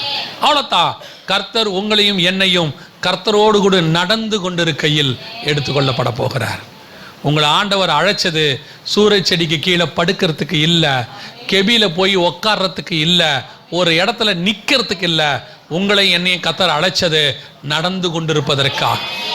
நீங்கள் தேவனோடு கூட நடந்து கொண்டே இருங்க. சுற்றி நிறைய போகும், பிஸ்னஸ் போகும், குடும்பம் போகும், வாழ்க்கை போகும், ஊழியம் போகும், இதெல்லாம் போயிட்டே இருக்கட்டும். அது பாட்டுன்னு ஒரு பக்கம் நடந்துக்கிட்டே இருக்கும். சில அம்மாமார்கள் பார்த்தீங்களா, செய்தியை போட்டு விட்டுட்டு சமைச்சிட்டு இருப்பாங்க. ஒரு பாட்டை கேட்டுக்கிட்டே என்ன பண்ணுவாங்க, சமைச்சிக்கிட்டே இருப்பாங்க. நல்லா சமைச்சிட்டே இருப்பாங்க. சமையல் முடிஞ்சிடும், கணவர் வந்தோன்னு சொல்லுவாங்க, அந்த மெசேஜில் அவர் ஒன்று சொன்னாருப்பா. அப்போ நம்ம கேட்போம், நீங்கள் சமைச்சிக்கிட்டு தானே இருந்தீங்க. சமைச்சிக்கிறது ஒரு வேலை, சமைச்சிக்கிட்டே இருந்தேன். ஆனால் நான் கர்த்தரோடு கூட சஞ்சரித்து கொண்டுட்டே இருந்தேன். அது ஒரு பக்கம் என் காதில் விழுந்துக்கிட்டே இருந்துச்சு. அதே மாதிரி தான் உங்கள் ஆவிக்குரிய வாழ்க்கை. வேலைக்கு போகிறவங்களா வேலைக்கு போங்க, நீங்கள் ஊழியம் பண்ணுறவங்களா ஊழியம் பண்ணுங்க, குடும்பத்தை நடத்துகிறவங்களா குடும்பத்தை நடத்துங்க. இது ஒரு பக்கம் நடந்துக்கிட்டே இருக்கட்டும், இன்னொரு பக்கம் தேவனோடு கூட நடந்து கொண்டே இருங்க. இது நடந்து கொண்டே இருந்தால்தான் நீங்கள் காணப்படாமல் போவீர்கள். நடந்து கொண்டே இருந்தால்தான் எடுத்துக்கொள்ளப்படுவீர்கள். உங்கள் ஆவிக்குரிய வாழ்க்கை ஆரம்பம் ஓட்டம் நிறைந்ததாக இருந்தது, வேக வேகமாக இருந்துச்சு, ஃபாஸ்ட்டாக இருந்துச்சு, எல்லாரோட வேகம். அது உண்மை. கர்த்தர் அதுக்கு தான் அழைச்சார். ஒரு பீரியடில் படுக்கிற அனுபவம் வந்துச்சு. எப்படி வந்துச்சுன்னா, இதோட அவ்வளோதான் முடிஞ்சிச்சு, எல்லாம் ஓவர் அப்படின்னு சொல்கிற காலம் ஒன்று வந்தது. ஒரு காலகட்டம் வந்தது, ஆண்டவர் நம்மை பலப்படுத்தி நடக்க வைத்தார். செகண்ட் சான்ஸ் ஆண்டவர் கொடுத்தார். நான் பைபிளில் நான் பார்த்த வரைக்கும், நான் கற்றுக்கிட்டதை சொல்கிறேன், அத்தனை பேருமே செகண்ட் சான்ஸ் வாங்கினவங்க தான். முதல் சான்ஸில் தங்களை இழந்து செகண்ட் சான்ஸில் வாங்கினவங்க தான். ஆபிரகாமிலிருந்து நான் சொல்கிறேன், ஆபிரகாமை அழைத்த போது அவர் நேராக கானானுக்கு போல ஆரானில் போய் தங்கி விட்டார். ஆரானில் 2வது தடவை கர்த்தர் சொன்னார், நான் காண்பிக்கிற தேசத்துக்கு போ. சிம்சோன் 2வது தடவை, தாவீது 2வது தடவை, எல்லாருக்கும் நிறைய பாருங்க, பேதுருவுக்கு 2வது தடவை, நிறைய பேருக்கு 2வது தடவை கர்த்தர் கொடுத்துருக்கிறார். நிறைய பேருக்கு அந்த தேவன் எலியாவுக்கும் 2வது தடவை சொன்னார், படுத்திருக்காத, எழுந்து நட. இப்போ உங்களையும் என்னையும் கர்த்தர் அதை தான் சொல்கிறாரு. ஒரு வேளை படுத்திருக்கிற அனுபவத்தில் இருந்தால், சோர்வில், பிரச்சனையில், போராட்டத்தில், போதும் கர்த்தாவே, இதோட நான் முடிச்சுக்கிறேன், எல்லாமே எனக்கு போதும், எனக்கு வேணாம், அவ்வளோதான், இதோட என் ஆவிக்குரிய வாழ்க்கை வேணாம், என் ஊழியம் வேணாம் அப்படின்னு சொல்கிற சுச்சுவேஷன் இருந்தால் ஆண்டவர் சொல்கிறாரு, அதெல்லாம் இல்லை, நீ நட. ஏன்னா உன்னை வச்சு நான் செய்ய வேண்டிய வேலை நிறையா இருக்குது. நான் உன்னை கூப்பிட்டது பாதியிலே சூரஜ் செடிக்கு கீழே படுக்கிறதுக்கு இல்லை, பாதியிலே இந்த ஊழியத்தை விட்டுட்டு போகிறதுக்கு இல்லை, பாதியிலே ஓகே ஓகே அப்படின்றதுக்கெலாம் இல்லை. ஆண்டவர் சொல்கிறாரு, நீ செய்ய வேண்டிய ஊழியம் இன்னும் நிறையா இருக்குது. எப்போ வரைக்கும் நீ நடக்கணும்னு தெரியுமா? எழுந்து நடன்னு ஆண்டவர் சொன்னார். எப்போ வரைக்கும் தெரியுமா? எடுத்துக்கொள்ளப்படுகிற வரைக்கும் நடக்கணும். நடந்துக்கிட்டே இருக்கிறவன் தான் என்ன செய்வான்? ஆனால் நடக்கும்போது கொஞ்சம் கேர்ஃபுல்லாக நடக்கணும். நான் தேவ சித்தத்தின்படி தான் நடக்கிறேனான்னு பார்க்கணும். எங்கேயாவது வழி மாறி கெபிக்குள்ளே போயிட்டேன்னா நான் நடக்கிறதுக்கு வழி இருக்காது, நின்றுடுவேன். பார்க்கறதுக்கு கெபி நமக்கு எப்படி இருக்கும்? சேஃப்டியாக இருக்கும். யாரும் வரமாட்டாங்க, ஏசபேல் ஆட்கள் வரமாட்டாங்க, நான் சேஃப்டி. இதுக்கு மேலே நமக்கு என்ன இல்லை? ஒரு கவலை இல்லை. எனக்கு ரெகுலராக ஆஃபரிங் கொடுக்கறதுக்கு ஆள் வந்தாச்சு, சோத்திரம், பிரைஸ் தி லார்ட், இனிமேட்டு ஒரு பிரச்சனை இல்லை. ஆண்டவர் சொல்வார், நிற்கிற. தசமம் காணிக்க மாசம் இவ்வளோ வருது, இனி ஒரு பிரச்சனை இல்லை. கர்த்தர் சொல்றாரு, நிற்கிற. நிறைய பேர் நினைப்பாங்க, வீடு கட்டாச்சு, கார் வாட்டாச்சு, பிள்ளைகளுக்கு கல்யாணம் பண்ணியாச்சு, இனி நம்ம சேஃப்டி இல்லை. நிற்கிற. என்ன ஆண்டவரை பண்ணணும்? நடந்துகிட்டே இரு. உனக்கு ஒப்புவித்ததை முடிவு பரியந்தம் ஓடி முடி. முடிவு பரியந்தம். நீ சாட்டிஸ்ஃபை ஆகக்கூடாது ஊழியத்தில், கர்த்தர் சாட்டிஸ்ஃபை ஆகணும். போதும்னு நீ சொல்லக்கூடாது, கர்த்தர் சொல்லணும் போதும்னு. தானியேல் போய் கேட்கிறான் ஆண்டவர்கிட்ட, ஆண்டவரே 1335 நாளை குறித்தும் 2300 நாளை குறித்தும் நான் அறிய ஆவலா இருந்தேன். ஆண்டவர் சொல்றாரு, தானியேலே நீ போகலாம், நீ போய் இளைப்பாரி கொண்டிரு, அது முடிவு காலத்துக்கு. இதே தானியேல் 7ஆம் அதிகாரத்தில் கேட்கிறார், ஆண்டவரே அந்த 10 கொம்புகளை குறித்தும், சின்ன கொம்பை குறித்தும், அந்த பருமனான கொம்பை குறித்தும் நான் அறிய ஆவலா இருந்தேன். அங்க விளக்கத்தை சொன்னார் ஆண்டவர். ஆனா 12ஆம் அதிகாரத்தில் கேட்கும் போது சொல்றாரு, போதும் தானியேல், போய் ரெஸ்ட் எடு. நீ என்னப்பா இவ்வளோ நாள் ஊழியம் பண்ணிட்ட? ஆண்டவரே இந்த 2003 இருக்கட்டும், நீ போய் ரெஸ்ட் எடு. கர்த்தரே பார்த்து நமக்கு ரெஸ்ட் கொடுக்குற வரைக்கும் நடந்துகிட்டே இருக்கணும். நடுவில் எங்கேயும் நிற்க கூடாது. நமக்கு தான் வயசாச்சு, கர்த்தருக்கு வயசாகல. கர்த்தருக்கு தெரியும், நான் 58ல் ரிட்டையர் ஆகிறேன், 60ல் ரிட்டையர் ஆகிறேன், எனக்கு போதும். ஆண்டவர் சொல்வாரு, நான் போதும்னு சொல்ற வரைக்கும் நீ நட. ஆண்டவரே எனக்கு 120 வயசாச்சு, நீ நட, நான் ஒரு இடத்துல உனக்கு சொல்லுவேன். ஆண்டவரே நான் கானானுக்கு போறேன், இல்லை போதும் நில்லு. என்ன பண்ணலாம்? மேலே வா, நம்ம போவோம். ஆண்டவரே அந்த கானானுக்கு போய், அதெல்லாம் வேணாம், வாப்பா போலாம். நான் போறேன்னாலும் விடமாட்டாரு, நான் இருக்கிறனாலும் விடமாட்டாரு. அவர் சொல்ற வரைக்கும் நீங்க நடந்துகிட்டே தான் இருக்கணும். 58 வயசு 60 வயசு ரிட்டையர்மெண்ட்னு சொல்லி உலகம் ஃபிக்ஸ் பண்ணுச்சு, கர்த்தர் ஃபிக்ஸ் பண்ணல. உலகத்துக்கு 68 ரிட்டையர்மெண்ட். ஆனா டொனால்ட் ட்ரம்ப்புக்கு 70 தான் அவர் பிரதமராகவே மாறுறார், ஜனாதிபதியாகவே மாறுறார். அவருக்கு அப்பதான் லைஃப் தொடங்குது.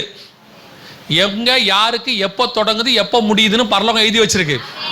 நடுவில் நிற்க வேண்டிய வேலை உங்களுதும் இல்லை, எந்தும் இல்லை. நாம் நடந்துக்கிட்டே இருக்கணும். 35 முடிக்க சொன்னாலும் முடிச்சிடணும். இயேசு 33 முடிச்சிட்டார். 96 முடிக்க சொன்னாலும் முடிக்கணும். யோவான் ஸ்நானகன் யோவான் பத்மு தீவுக்கு 90 வயசுக்கு மேலே கொண்டு போகப்பட்டார்.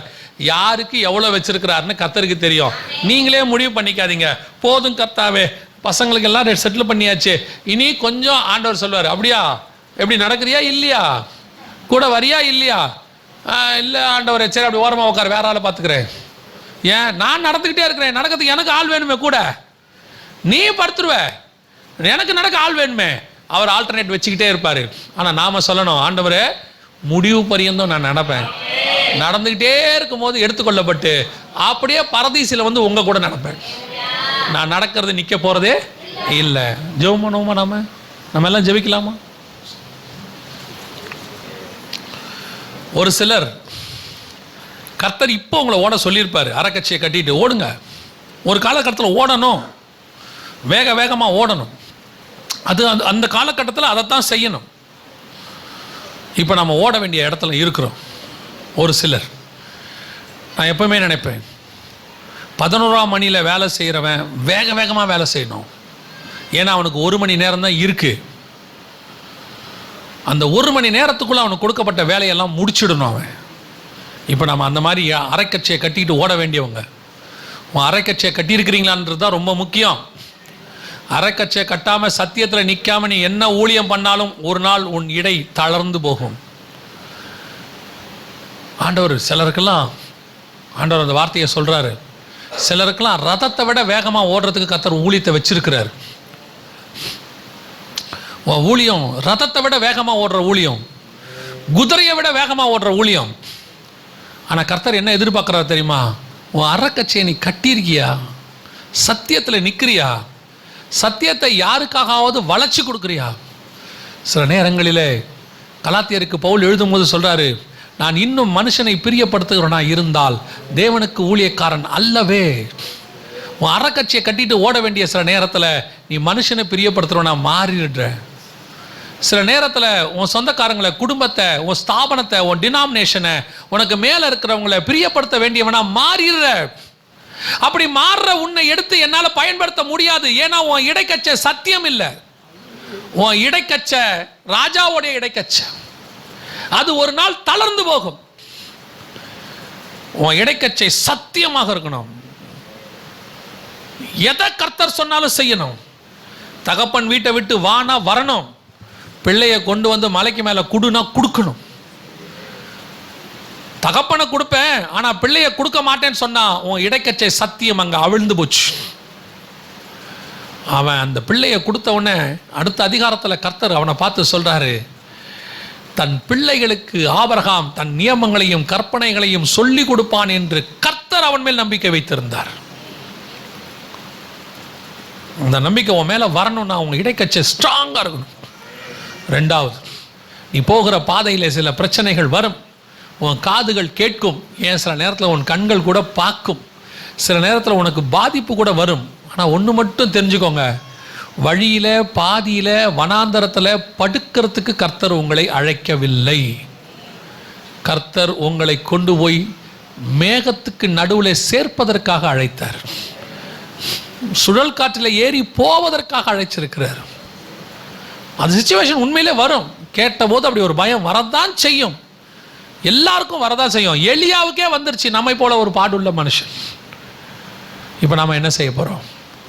படுத்திருக்க போகிறோமா? இல்லைன்னா கர்த்தர் உனக்கு தழலில் சுடப்பட்ட அடை இப்போ தராரு.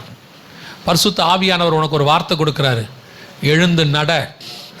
உனக்கு நான் வச்சிருக்கிற தூரம் அதிகம், வச்சிருக்கிற மினிஸ்ட்ரி அதிகம், வச்சிருக்கிற காரியங்கள் வெகு அதிகம். ஆண்டவர் சொல்லுகிற வார்த்தை, எந்த ஜனத்திலும் செய்யப்படாத பெரிய காரியங்களை நான் உன்னின் மூலமாய் செய்வேன்.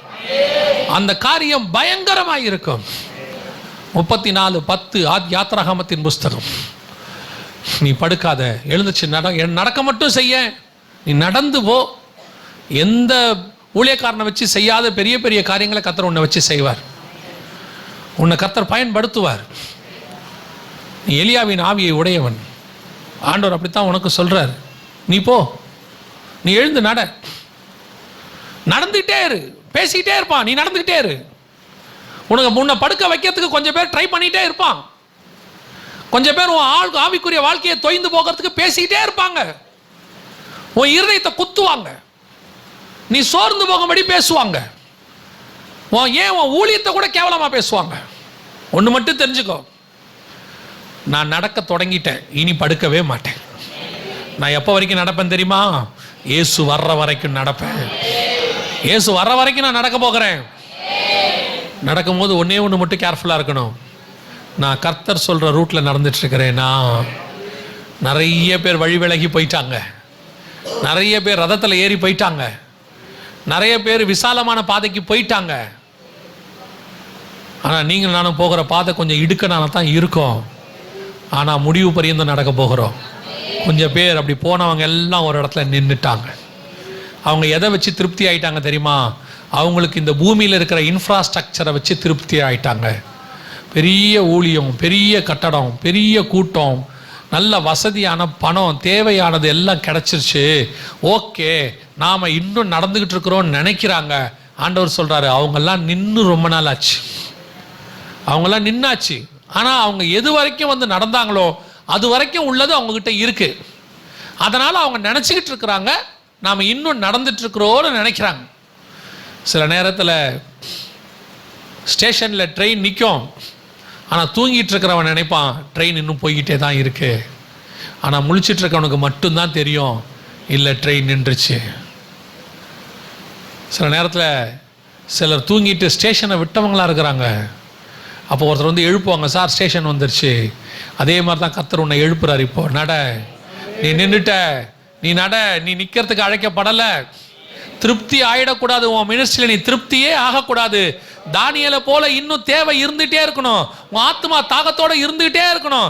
ஆண்டவரே, இன்னும் என்னை எடுத்து பயன்படுத்துங்க, இன்னும் பயன்படுத்துங்க, இன்னும் எனக்குள்ள ஊத்து கிளம்பட்டும், இன்னும் என்னை கொண்டு பேசுங்க. ஒரு 10 பேர் சாட்சி சொன்னவனே திருப்தி ஆயிட்டினா நீ நின்றுட்டேன்னு அர்த்தம். நீ நின்றுட்டேன்னு அர்த்தம். கடைசியா நீ நடந்துகிட்டே இரு.